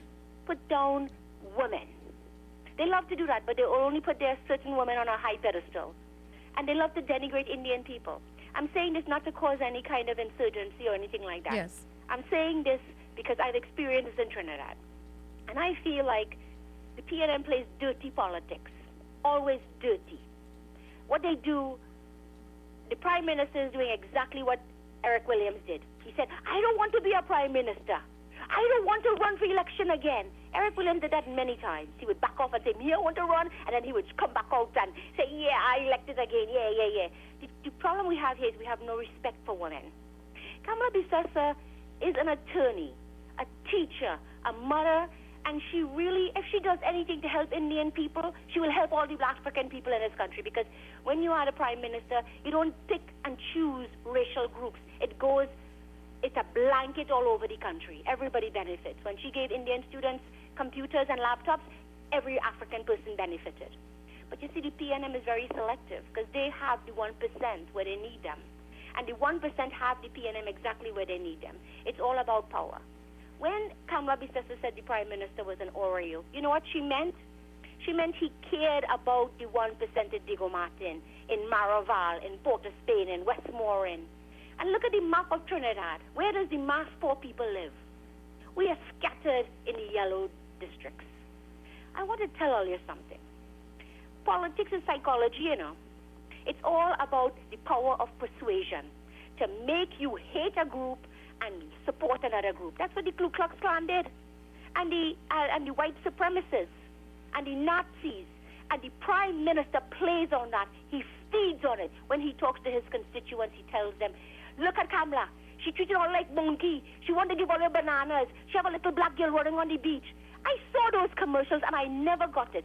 What the Prime Minister wants to see is maybe we should show Jerry Brooks.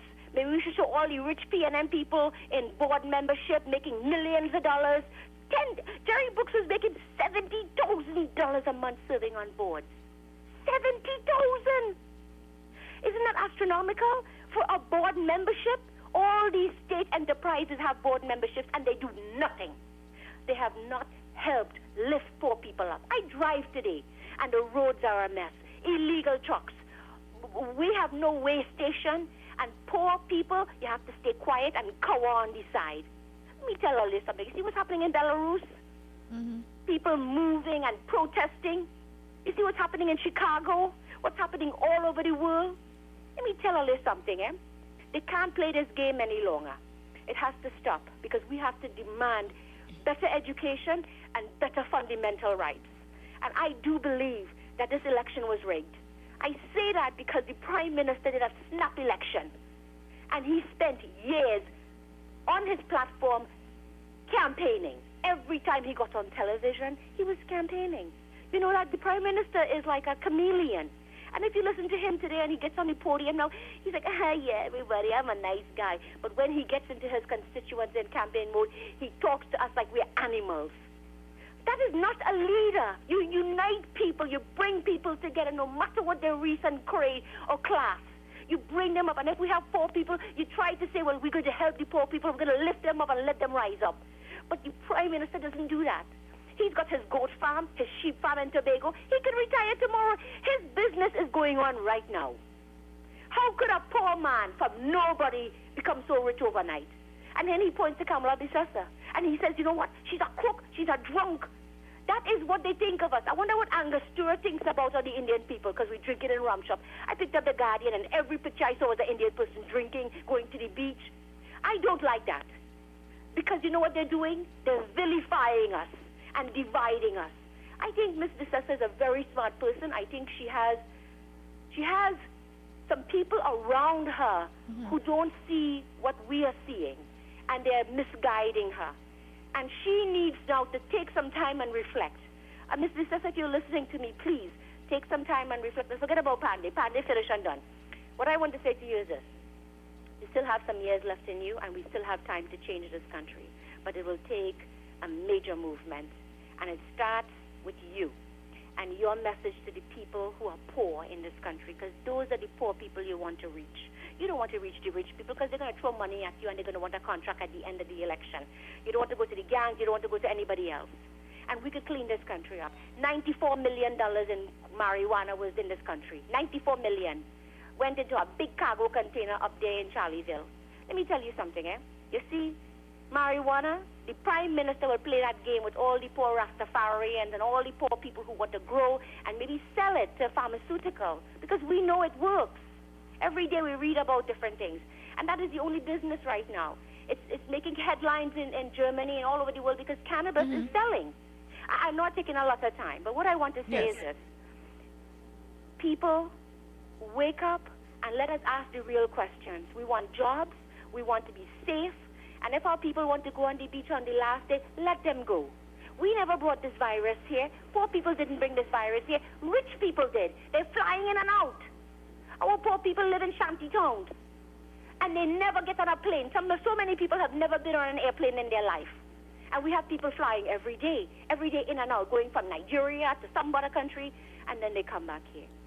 I want to say something, I love this country. If you ever traveled and you come back here, you'll say this is a paradise. But when you come outside, it's corruption. Your roads, your bridges, your housing, there's no zoning laws, and now they want to tax you for your house. I would tell everybody, you don't pay a dime in taxes, because I'll tell you why. If you are paying taxes, you deserve better schools and better roads. You deserve safety and better communities. You need community policing, and you need a real regional corporation that will work for you. Not somebody who's showing up every day for a check and then they go on half day. That is how we operate in this country. Everybody is lazy in government, practically. And I see it. And it's always like, what can I do for you? I the big shot man. Here now, you need your road fixed? Well, I'm a big shot man, and they pull up their pants. Let me tell you something. That is not how government works. That is not how democracy works.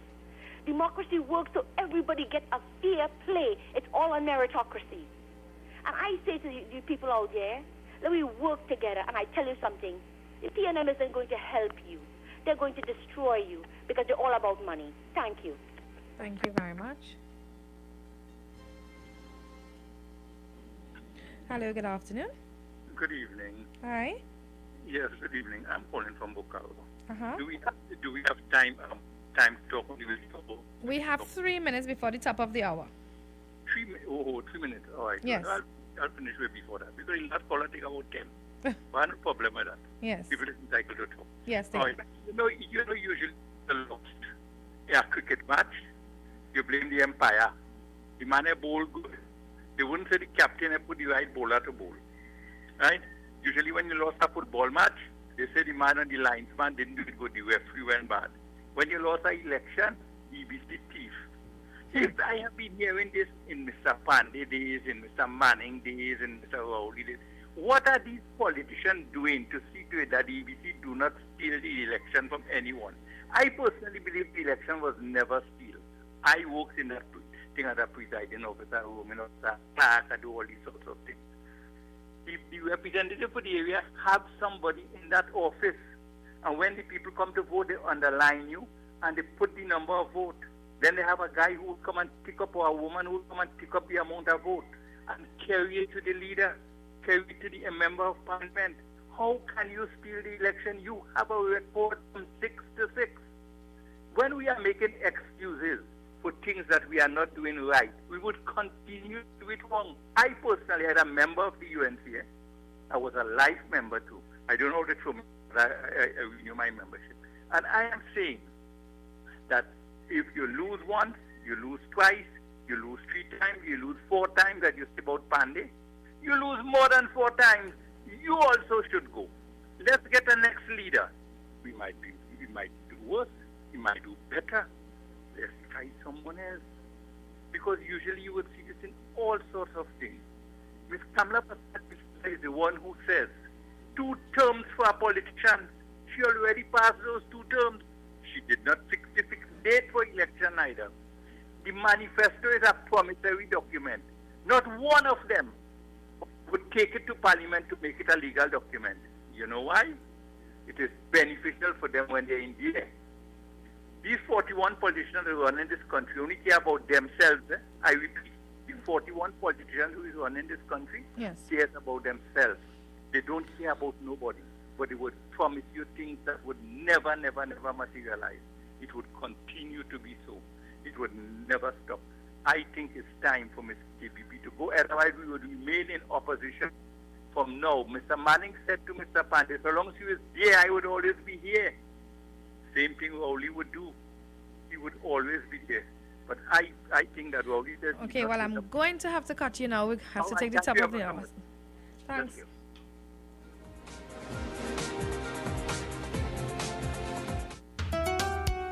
Time has come. New 97.5. Make it your choice.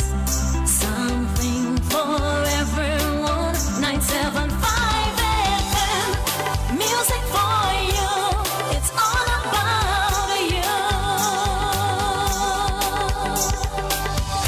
97.5 FM, Hot Like Pepper, Multicultural Radio. Power to the listeners.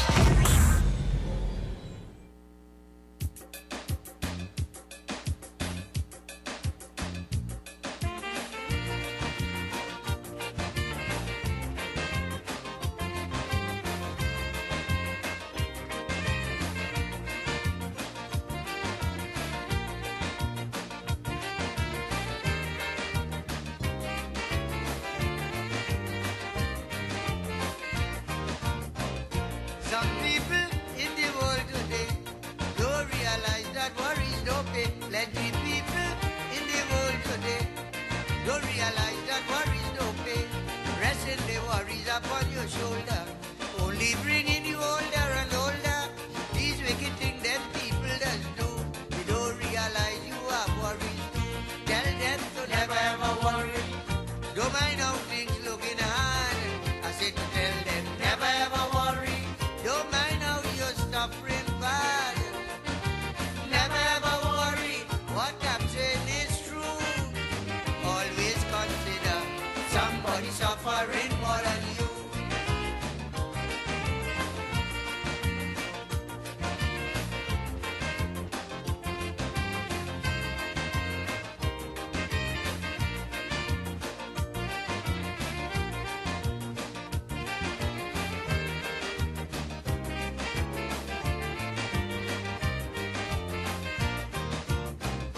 When I was young, Granny said to me, Ulrich boy, never ever worry, or your problem would seem bigger and bigger, and you'll be living a life of torture.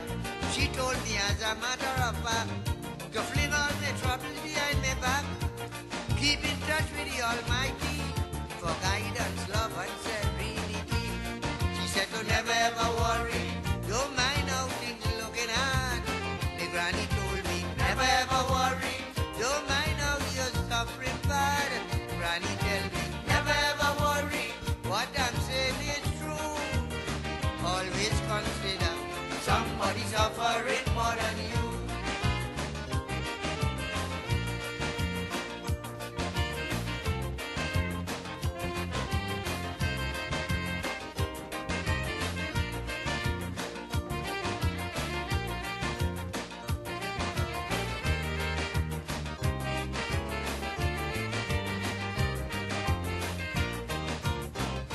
This one happened a few weeks ago, which part? Quiet down in Togo, a fella wanted to commit suicide. You know he ran quite down by the wayside. Only a fig the man had to eat. He eat the fig and threw the fig skin in the street. From the time that the fig skin fall by his feet, fella snatched it up and started to eat. And he told him, never ever worry. You feel that it's really hard. The fella tell him, never ever worry. You feel that you're suffering bad. Yes, he told him, never ever worry. What I'm saying is true. Presently you could see somebody suffering more than you.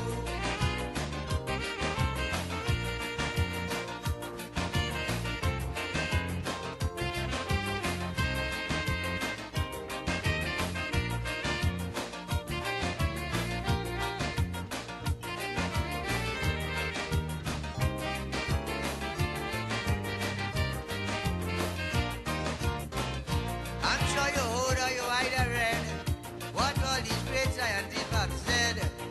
It's a fact and it has been told. Worry is the worst sickness in the world. Oh yes, they put explain. If you let worries take charge of your brain, 10 to 1 you'll end up like a louse. Start stirring mad in the crazy house. That's why you never ever worry. Don't mind how things looking hard. I tell you, never ever worry. Don't mind how you're suffering bad. I tell you, never ever worry. What I'm saying is true. Anywhere you turn, somebody suffering more than you. Never ever worry. Don't mind how things looking hard. I tell you, never ever worry. Don't mind how you're suffering bad. Never ever worry. What I'm saying is true. Always consider somebody suffering more than you. Never ever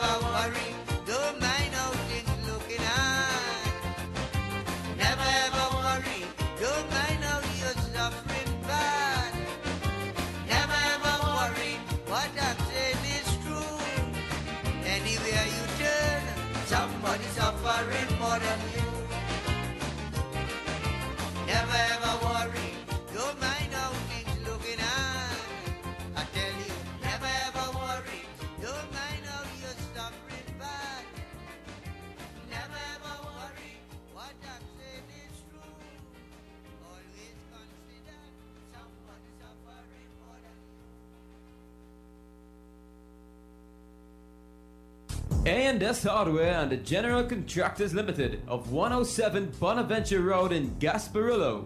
For all your hardware materials from foundation to finish. Not forgetting all your general contracting needs. We have it all at A&S Hardware and the General Contractors Limited, located at 107 Bonaventure Road in Gasparillo. Just call Tiki Ali at 650-2180. A&S Hardware are wholesalers and retailers of plywood, an assortment of lumber, galvanized pipe, hollow section, and steel. Customers can enjoy special prices on white pine and pitch pine doors.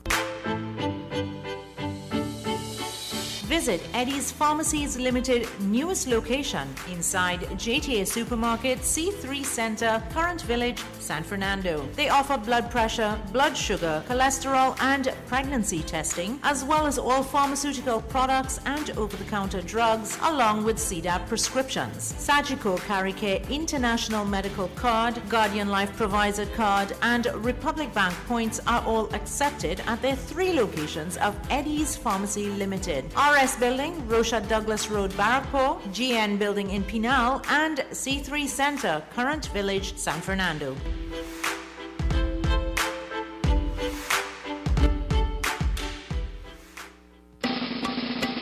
It's the talk of the town. It's Talk Talk on U975 FM, Monday to Thursday from 6 to 9 p.m. So join me, your host Mukesh Baburam, on a 3-hour journey guaranteed to take your stress away. Remember, Monday to Thursday, right here on U975 FM. Gosh, boy, I can't wait to go home now. Stuck in traffic again, Hare Babri. Well, guess what? Your day is about to get hotter than ever in the afternoon. It's the new afternoon drive time program on U97.5 FM, Hot Like Pepper Multicultural Radio. Tune in Monday to Friday from 3 p.m. to 6 p.m. with yours truly, the DJ Flavia Experience. Let's make it hotter than ever in the afternoon. Great music, great info, and great vibes. Hotter than ever in the afternoon. Monday to Friday, 3 to 6 p.m. on U97.5 FM, Hot Like Pepper Multicultural Radio.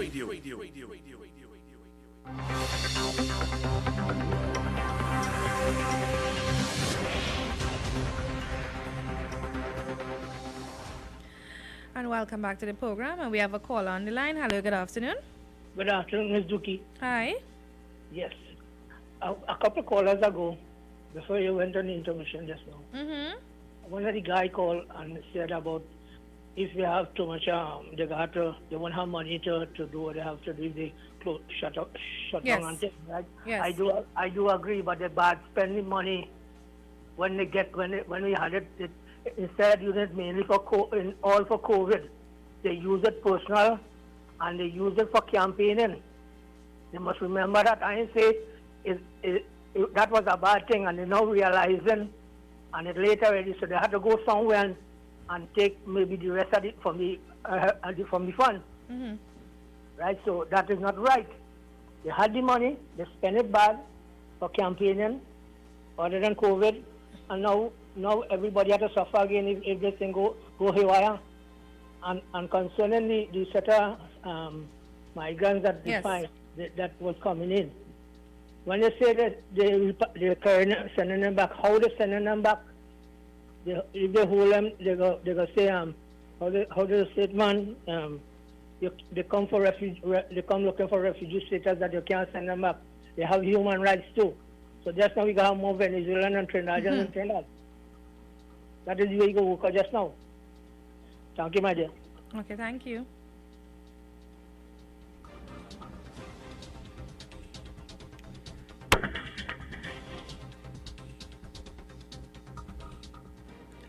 Well, it seems like we're going to be swearing in our Prime Minister very soon. We have a call on the line. Hello, good afternoon.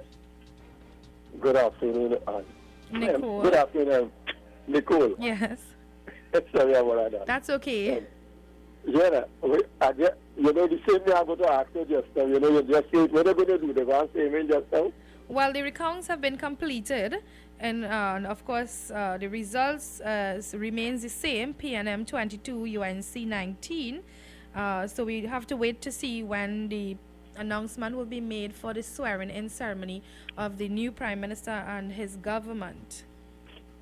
Look, you see, you see how people are this time 22-19, the result we made? Yes. I will call the figures in a little bit of the counts and the... So this fella they call Hunt, what was hunting? Mm-hmm. Well, he lost the hunt or he lost the thing that he was hunting for? Well, the PNM would have won by 824 votes after the recount. Look, let me say what I have to say. Go right the ahead. The fella just called. Uh-huh. Right? And he said the PNM using money for election. Mm-hmm. He have any proof that they use money for the election? They Kamla get she money, so the PNM share the money with Kamla for the election. If she get the money for the election, this is what I want people to be saying. If you say the PNM use the money for the COVID and they use the money for this, where is how you could say that without any form of Any proof? Of what they say? So he made any proof, so it means that he made an assumption. Yeah, but you can't make assumption and that kind of thing. Where Kamla get she money, all our money to run an election and she only win one seat? Where did she get it? Could anybody say where they... So, far as I understand, and far as I take it right now, these people who talk about PNM using money, PNM divide the money between the two of them to fight the election. Because when you look at the ads and you look how they operating, the same set of money PNM using is the same set of money Kamla using. So my whole form of truth is that either PNM share the money with Kamla, and Kamla had to say where she get the money from. But I know she had to answer to if the financiers who put she there, she had to answer very good to them because she tell them she will win the election. And I don't know that when she see that she will have an election. So God and hesitate. I checked on the papers with all the seats then. And if she don't put nobody to win seat in Tobago, she lost the election. Because that seat in Tobago is 22 seats. 20, 22, 23, 22. The 2 seats in Tobago plus 20 in Trinidad. That's so? Yes. By 22. Which part she was going to win the election. And even the supporters and them, the people who cry on she for the cane land and the 1 lot land and the 2 acre land, and they cry on she from 2010 to 2015, you mean they're still voting and crying? No, man. So I want this fella to come back and say, where can I get the money from later? Okay, thank you very much for that call. Hello, good afternoon. Okay, would have lost that one. So I was about to call out the results of the recount that was conducted in the 6th constituency.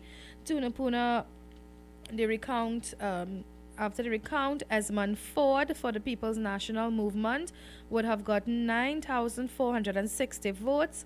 David Naked of the United National Congress got 7,533 votes, and he of course, the PNM would have won by a marginal victory of 1,927 votes. Hello, good afternoon. Good afternoon. Good afternoon. Good afternoon. Hello? I'm barely hearing you. You need to speak up or you need to change your location. You are hearing me clearly now? Better, yes. Good. I've been listening to a lot of callers on the program speak about the whole question about Miss Kamla and Miss Kamla's leadership. Yes. But when one considers for the moment the fact that we are in a serious economic bind, and you have someone who aspires to be Prime Minister and does not in any way tell you of any credible plan to treat with the economic situation that we are in, and you look at the past record, the record on taxes of no property taxes and everything else, you know if you're going to deal with the economy, you have to get somebody who is serious about it. Not somebody who tells you that they're going to dip into your savings of unit trust and NIB and all of that. So she really and truly put forward no serious economic plans. And in that case, that is how she lost most of the intellectuals in the country who knew To have her at the wheel at a time like this would have been utterly disastrous. So the people in the UNC should stop crying over spilled milk, and they should go back and they should redo their sums and see how they could come back better the next time. I thank you. Thank you. And moving on with the recount results in La Hakita Talparo, Foster Cummings of the People's National Movement would have gotten 9,391 votes. Jillian John of the United National Congress would have gotten 7,297 votes. It would mean that the PNM would have won by 2,094 votes. In San Fernando West, Faris Alwari got 8,449 votes. He, of course, contested the seat for the People's National Movement, and the UNC's Sean Sobers got 6,754 votes. That made the PNM win by 1,695 votes. In Toco Sani Grande, the People's National Movement, Roger Monroe got 10,694 votes. At the United National Congress's Nabila Green got 7,303 votes. Monroe won by a victory of 3,391 votes. In the constituency of St. Joseph, the People's National Movement, Terence Dial Singh, got 9,363 votes. The United National Congress's Aloy Hunt got 8,539 votes. Terence Dial Singh won by a victory of 824 votes. And in Tobago East, Ayana Webster Roy got 6,573 votes for the People's National Movement, and the Watson Duke got 5,729 votes, making Webster Roy leading by 844 votes. Hello, good afternoon. Hello, good day. Hi. I'd like Eric to know that Kamala's still saying where should I get money and how she's spending it. Eric, PNM supposed to see how they spend the last money, set the money in the last day. They wouldn't say that. Tell them, let it tell the country how much money they spend for nothing, and tell the country lies on the COVID. They win, all right, they win, but let it all be truth. And let me tell you something, Eric. We are not crying over spilled milk, you know. We are crying over the lime you all throw in our milk, the lies. Thinkness all to carry on. Thank you. Thank you, caller. Well, earlier on I was telling you that officers of the Southwestern Division Task Force would have detained 22 Venezuelans for entering the country illegally.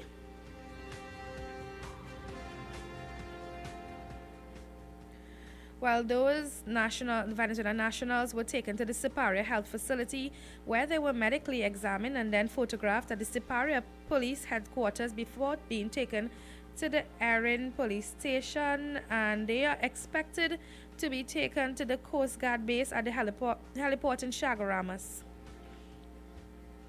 Hello. Okay, so we lost that call.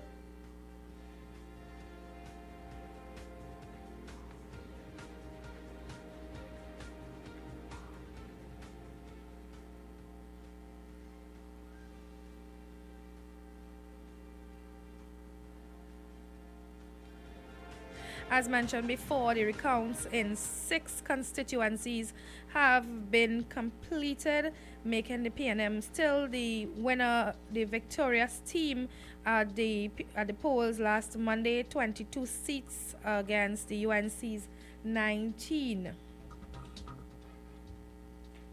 Hello, good afternoon. Good afternoon. Good afternoon. Just on a lighter note. Uh-huh. Do you think that COVID-19 have a mind of its own? Look at it this way. When it first come out, the elderly and some next set of people, he was taking them. Now, taking young people. I said that thing have a mind of its own. Yes. Because I guess it must say, you see them old people? Them old people smart, they have masks and all kind of thing, they're going nowhere to get them. With the the health officials have been saying that the virus is evolving and they can only gather information as it comes to hand, so they have to be looking at the trend and studying the data in order to reveal such information. Well, this is what I'm saying. Yes. You want to know old people again. No, and the thing is that the younger ones are not listening. They are not adhering to the public health guidelines. Hence the reason why they are contracting the virus. That's right. Mr. COVID-19 must tell you, boss. No. Nobody is immune. I ain't able them old people. They're too good. The boss are right. Take what you can get. All right. Thank you. Thank you. Well, today we would have heard the doctors, Principal Medical Officer of Epidemiology, Dr. Naresh Nandram, stating that the average age of positive cases of COVID-19 has moved down to the younger age groups when compared to earlier in the outbreak, and the average age of positive COVID-19 patients is now 35 to 39 for females and 25 to 29 for males. Of course, this, according to him, was as a result of persons not adhering to the public health guidelines. And we would have seen over the weekend that police would have had to go to private parties to break up the gatherings because they are in groups more than 25. Well, now we, as of today, groups are only allowed to be in groups of 5. Persons are only allowed to be in groups of 5 according to the amended public health regulations signed by the Minister of Health. And this is actually dated yesterday, and all of these new regulations take effect from today. Some of these include persons are not to be found at any beach, river, stream, pond, spring, similar body of water, or any public pool. You are not allowed to operate a club. You are not allowed to operate a theater or dance hall license under the Theater and Dance Halls Act. You're not allowed to operate any party, boat, or club. You're not allowed to hold public parties or public fetes. You are not allowed to operate a theater license under the Cinematograph Act. You are not allowed to operate common gaming house or betting offices. No gyms were allowed to be open. No public or private preschool, early childhood center, secondary school, or tertiary education institutions are to be open for classes. You are not allowed to operate daycare or preschool for children for the care of education or children. All religious activities are to be stopped. You are not allowed to participate in contact sports or any team sports except with the approval of the minister. Also, under the guidelines, amusement parks and water parks are to be closed. Persons are not allowed to sit and dine at restaurants or in the food courts or any malls. You are not allowed to consume food, drinks, or alcohol at bars or anywhere in its surroundings. You are not allowed to consume food on the road, no street food. That means no doubles, no gyros, anything of this sort.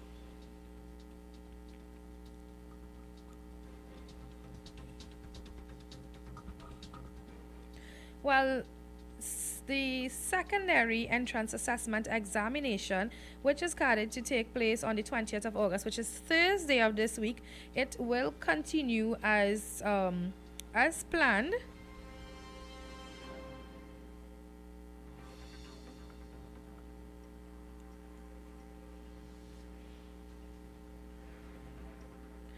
The regulations also state that bars shall only be open to the public from 8 a.m. to 10 p.m. every day, unless permitted otherwise by the minister. Public transportation. Persons who are providing public transportation for members of the public, they are allowed to only have 50% capacity in their vehicles.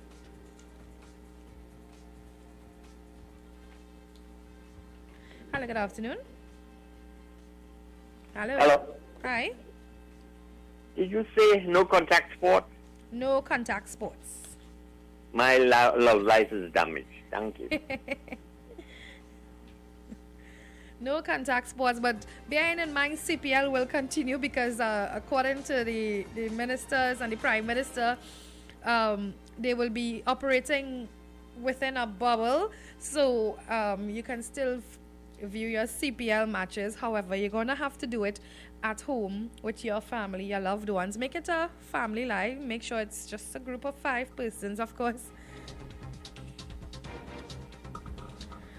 All air and sea ports, so any place where an aircraft or ship or vessel can land, shall, except in relation to air and sea cargo, remain closed to the arrival or departure of aircraft or ship or other vessel carrying passengers, unless permitted by the Minister with responsibility for national security.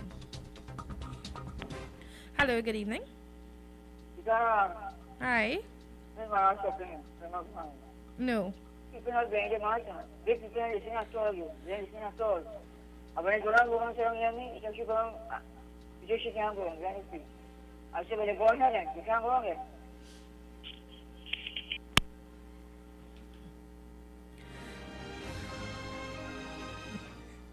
Thank you very much for that. And we're just moving on with the public health regulations again. Well, there are private labs that are actually doing testing. However, all results from these private labs have to be forwarded directly to the chief medical officer, and not every private lab is allowed to do testing. They have to be certified by the Ministry of Health and CARPHA.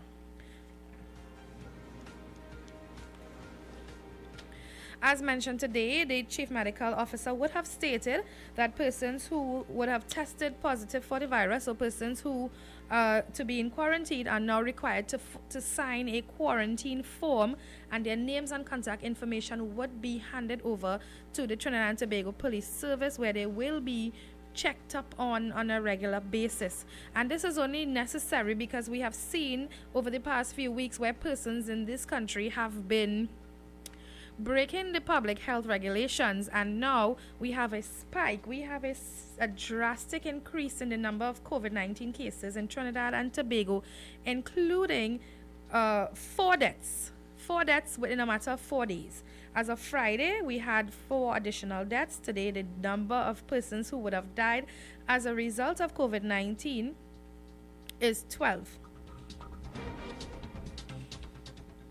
We still have a total number of 413 active cases of COVID-19 in this country, and these patients are placed at various locations at step-down facilities and hospitals set up by the government for the parallel health system. Hello, good evening. Good afternoon, Miss Lucy. Hi. Look, right now, I sit down inside my house. Mm-hmm.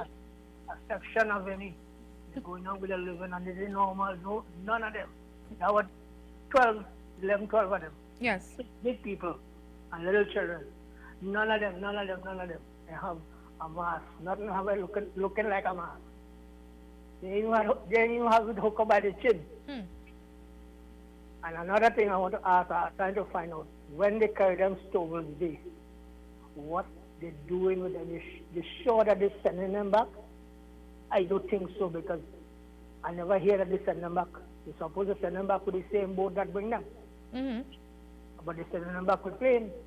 And they're using Trinidad funds to quarantine them. That's all.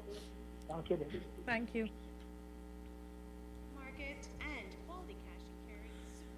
Well, at this time, we take a commercial break, and we'll be back after this. For quality items, Visit Super Quality Supermarket of Endeavour Road, Chaguanas, and Trin City Industrial Estate in Trin City, as well as Quality Cash and Carry Supermarket, Cuba Car Park, for all your grocery items, liquor, fresh fruits, and vegetables, not forgetting their bed and bath section, and kitchen appliances for your home. With so many items to choose from, take advantage of our great prices and discounts at any of our 3 locations: Trin City Industrial Estate in Trin City, Endeavour Road, Chaguanas, and Cuba. For quality items, Super Quality Supermarket and Quality Cash and Carry Supermarket.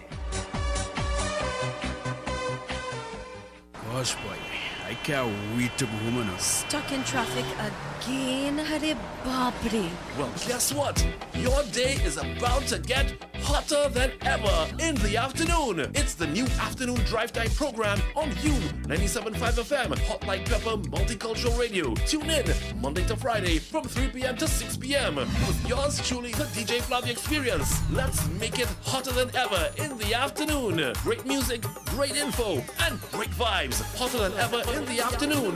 Monday to Friday, 3 to 6 p.m. on you 97.5 FM, Hot Like Pepper Multicultural Radio.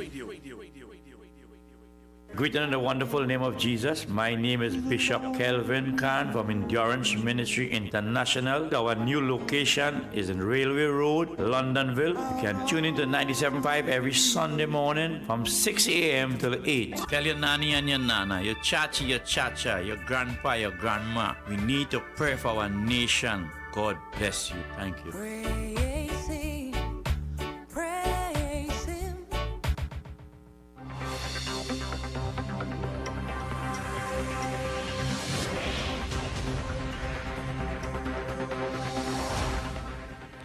And welcome back to the show. We have a call on the line. Hello, good afternoon. Hello, I'm Nicole. Hi. You just read that news clip in there that the police said they hold 22. Yes. Where they hold them down in the MC, that's right. Palo Seco. They hold any boatman? They did not say. Well, you see, I just call that thing is fake news there. Yes. I fake news because how you could get 22 Venezuelans? You hold them in Palo Seco. They were already walking, according to this article, they were already walking to St. James Street or something like that. Right, but you have to get it. How you get it person to drop them? You must get it person, which means they're not taken out nowhere then. They just only see them walking and they take them out. They got a tip off and they got there, and when they got there, the boat captain would have gone already. So That's the only thing I can think about. This is the thing I don't like about the police. You catch 22 Venezuela. You don't catch no boatman. You don't catch nobody who bring them in. You can't ask the people who bring them in already boatman. And when you catch these fellas and charge them for human trafficking, you're not doing that. You only say you hold 22. Yes. You know what that kind of news? I take this for my concern. Tell you where you catch them, take for that take, tell you who bring them in. And then the whole thing we don't know you're working. You tell that. Okay, thank you.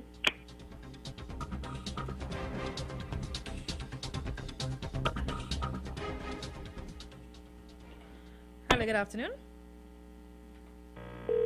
Please stop and try your call again.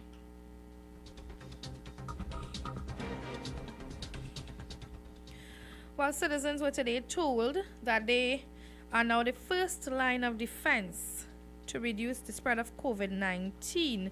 It is our responsibility to ensure that we do what is necessary to protect ourselves and our families from COVID-19. Hello, good afternoon. Afternoon. Nicole there? Yes. Can I say your voice, man? I say that you need to watch it. I think they say they finished the Kong, then they're asking us to be responsible for the COVID. So I ain't sharing not to other people. I just call it say hello and I listen to the program. But I wasn't out of it, but I listened to the last hour. I was the last hour and a half of it. So I want to tell you have a good evening and looking forward for in the morning with Kenrick. And me and I need to join in the government tomorrow. Well, I highly doubt it will be tomorrow, but I'm hoping it's sometime this week. Yeah, well, before the end of the week for sure. They can relax more. The public, so. Yes. They have a few days to start later. So in both you should take a rest, but you talk too much. He should take out, he should have for that, he should have, that come should have take out 40 and leave it like himself. Well. Have a blessed one, yeah. Okay, you too. Even Trinidad and Tobago, right? Yeah.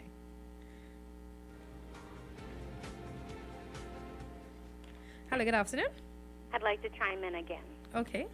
Mr. Imber just got a degree on, I don't even know if he paid cash or if he got a grant from the government, but he just got a degree in energy and finance or something like that in the University of Ireland online school. I want to tell all you something, poor people out there who listen in. Every time you see an MP, they go to school and they learn on the backs of the taxpayers. When I say taxpayer, I mean you're paying VAT. When you go to the grocery and you buy your ketchup, your mustard, your mayonnaise, you buy your chicken, you buy whatever, you pay VAT on that. That is value-added tax. And if you look at the prices that you're paying for flour, sugar, oil, and you convert that into U.S. currency, you're paying the same price as a U.S. person, even though you're poor. I want to share this with you. They always go to school to gain an education after they come into office. They go into office like a blank man with nothing in their head, and then they come up with all these doctorate degrees. And you ever read some of their writings? It's atrocious. I want to tell all you something. You see, we cannot be fooled and blindfolded anymore and walk into the dark and just talk and just listen and talk. You have to visually see. And what they've done is they've visually fooled us. Fooled us with little trinkets. We're giving you a hamper, we're giving you this, we're giving you that, we're going to fix the road. I live in Madras Road. And Gillis Road, I'm going to talk about corruption, widespread corruption. Gillis Road has nobody living in it, except for if you go up to Mount Pleasant. And do you know that whole road is fixed with pavement in Gillis Road and nobody lives there? No one. It has a pavement, it has a wide road, and there's a company going there right now, a cement company. I want to say something to all you. Knowledge is something, and forthrightness and believing in your constitutional rights, you need to believe in that. You have the right to enjoy your property even if you're renting. Yes. Your landlord has no right to come into your property. Nobody can destroy your property. But we have been trampled on enough. And I tell you something, this next 5 years, we are going to scrutinize the PNM and we are going to demand equality. We are going to demand human rights. We don't want little black boys and girls getting shot in the back. We don't want drive-by shooting. We don't want to be America. We want to be Trinidad and Tobago. And we want real investments here. BP is going to come here, and BP right now is going to spend billions of dollars. And you know what they're going to do? They're going to build wind turbine. They're going to do renewable energy. We already get a light bulb, which is a 99-cent deal. That is what they throw at us, the government. Here's a light bulb. We're going to renewable energy. Many people don't know about renewable energy. Renewable energy means less carbon footprint in the atmosphere. And we are the number one. We are up there in the top 10 of carbon footprint. We pollute the most. You ever see Angostura drains? You ever see all the oil spills? That's what they do. They make us live like dogs. They make us, when we go to the beach, you see crap. You ever go to Chagaramas? I remember going there and seeing oil in the water. Yes. I think, what is this? I'm going to go. Thank you. Thank you very much. Hello, good afternoon. Good afternoon. Hi. This is the last caller, Miss Madras. Uh-huh. Miss Madras, you hit the nail on the head. We have to form an organization, not party-oriented, independent, and to make the government do what they're supposed to do. Thank you very much. Okay, thank you very much, caller. Well, just a little update again coming out of this COVID-19 pandemic and what would have been discussed today at today's media conference. The county medical officers of health offices is expected to be beefed up to treat with the increasing workload from contact tracing cases of COVID-19. Chief Medical Officer Dr. Roshan Parsham was expected to meet with stakeholders from the 8 offices sometime today, where he would address the issue of additional staffing. Hello, good afternoon. Okay, so we missed that call. Continuing, the CMOH is the body that is responsible for contact tracing COVID-19 cases and giving advice to businesses and buildings where there may be a possible exposure. Hello, good afternoon. Good afternoon. Hi.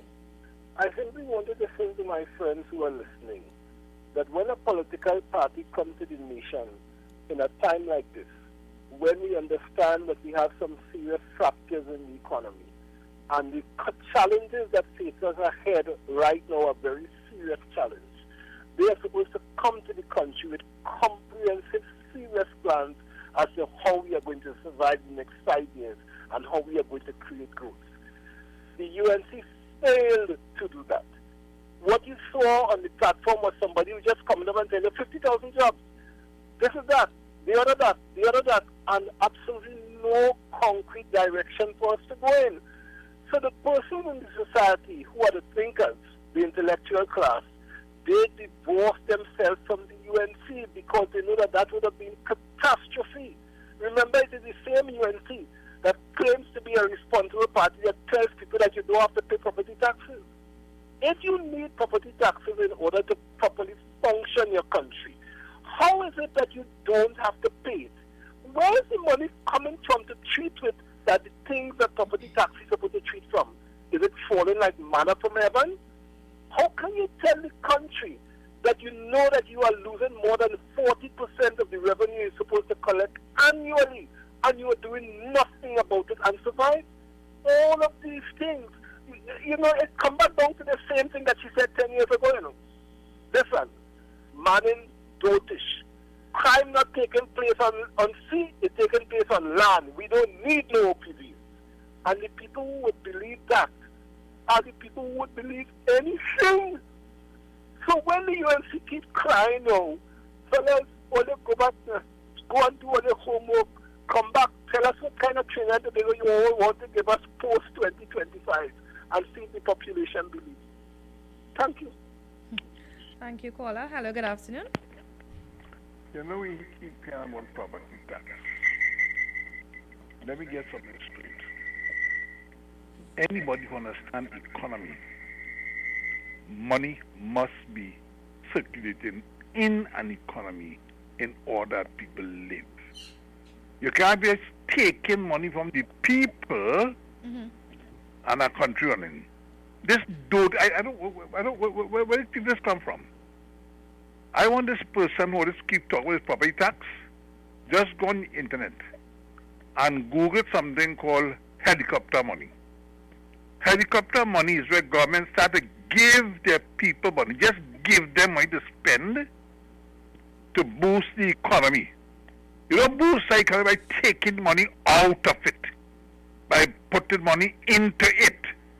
So the very first thing about the economy is stop this stubbornness about this property tax. And let me tell you something. I hear Miss what's she name, they talk about what? Wind turbine? Where you get that money from? Where get money for the poor wind turbines country? Let me tell Trinidad and Tobago something here today. All you're in for a rough ride. The IMF waiting right there for you. It's not going to be long. And if you want to take my stupid advice, start planting your baji today. Don't wait for tomorrow. Go and start planting baji. Because before Christmas comes, all you're begging for food. And all this talk about economy and job opportunities, I want to hear. I want to hear where they're getting the work from. All these people who expect to get a job, have the economy change around, new employment opportunities, where is it coming from? We're going to do to work what? And the only thing, the only saving grace in this country, is the only thing that save this country is agriculture. Unless that is done, crap will smoke on your pipe and dog eat on the supper. And all talking about what? Tax and tax and tax and government and the other. Government help all you know. Government can't help all you. Help all yourself because IMF coming down the road. Thank you. Okay, thank you very much. At this time, we take a short commercial break and we'll be right back. For quality items, Visit Super Quality Supermarket of Endeavour Road, Chaguanas, and Trin City Industrial Estate in Trin City, as well as Quality Cash and Carry Supermarket, Cuba Car Park, for all your grocery items, liquor, fresh fruits, and vegetables, not forgetting their bed and bath section and kitchen appliances for your home. With so many items to choose from, take advantage of our great prices and discounts at any of our 3 locations: Trin City Industrial Estate in Trin City, Endeavour Road, Chaguanas, and Cuba. For quality items, Super Quality Supermarket and Quality Cash and Carry Supermarket.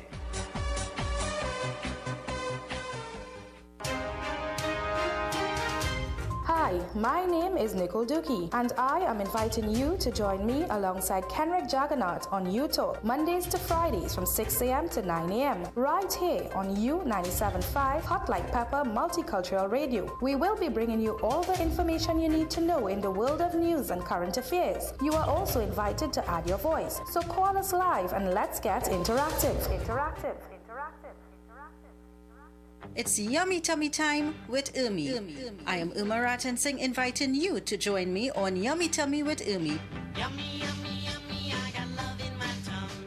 Mondays to Thursdays, just after the 10 a.m. news update and Let's Talk Guyana. Yummy Tummy with Umi brings to you exciting and tasty recipes, and you can even learn to recreate dishes using leftovers. Yummy Tummy with Umi on U97.5 Hot Like Pepper Multicultural Radio. Catch us on YouTube at RCL U975 and Facebook. Remember to eat healthy, stay happy. Happy eating!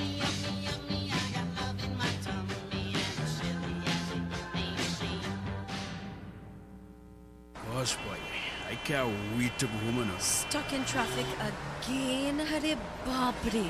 Well, guess what? Your day is about to get hotter than ever in the afternoon. It's the new afternoon drive time program on You 97.5 FM, Hot Like Pepper Multicultural Radio. Tune in Monday to Friday from 3 p.m. to 6 p.m. with yours truly, the DJ Flavia Experience. Let's make it hotter than ever in the afternoon. Great music, great info, and great vibes. Hotter than ever in the afternoon.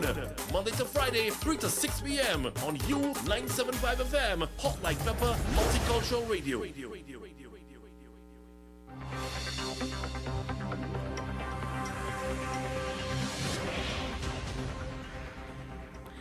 And welcome back to the show as we're getting ready to pull the curtain down on today's show. Let's take a call on the line. Hello, good afternoon. Good afternoon again.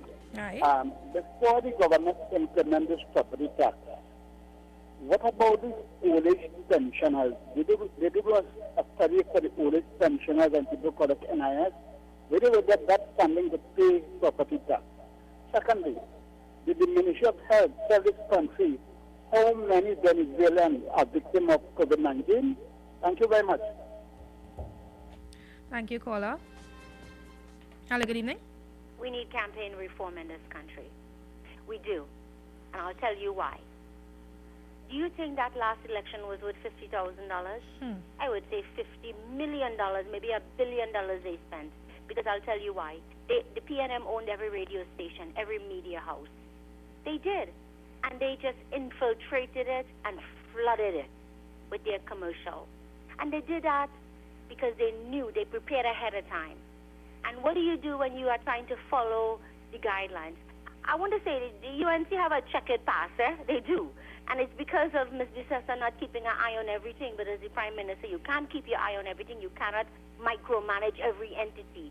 Because sometimes you have to manage government workers who've been there, permanent secretaries who've been there for decades, and they're sleeping on the job, they're missing from the country because they're on vacation. How many times you call an office and you have to speak to the assistant to the assistant of the permanent secretary?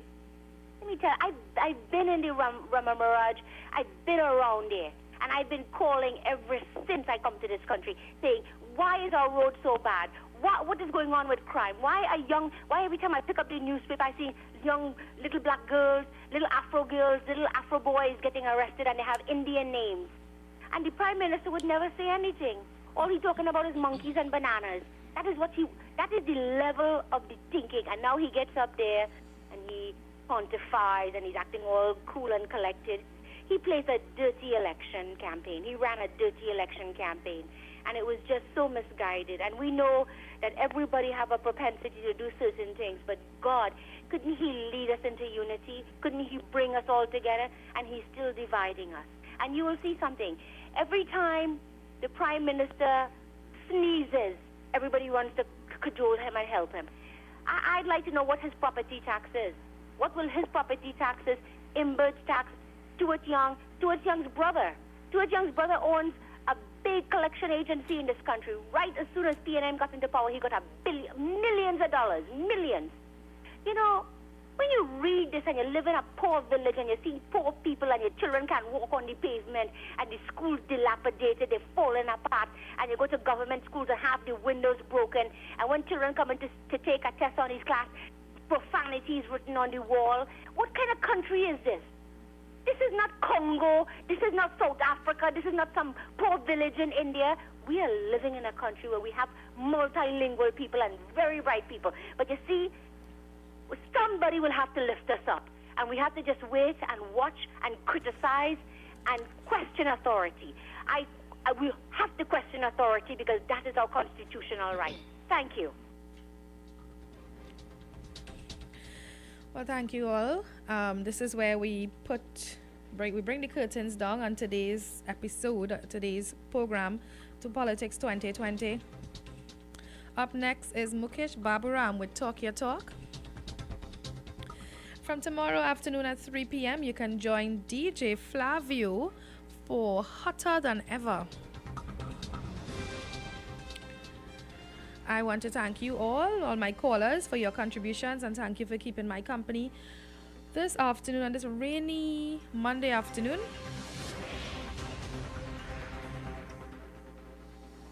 My name is Nicole Duki, and I'm wishing you a safe afternoon.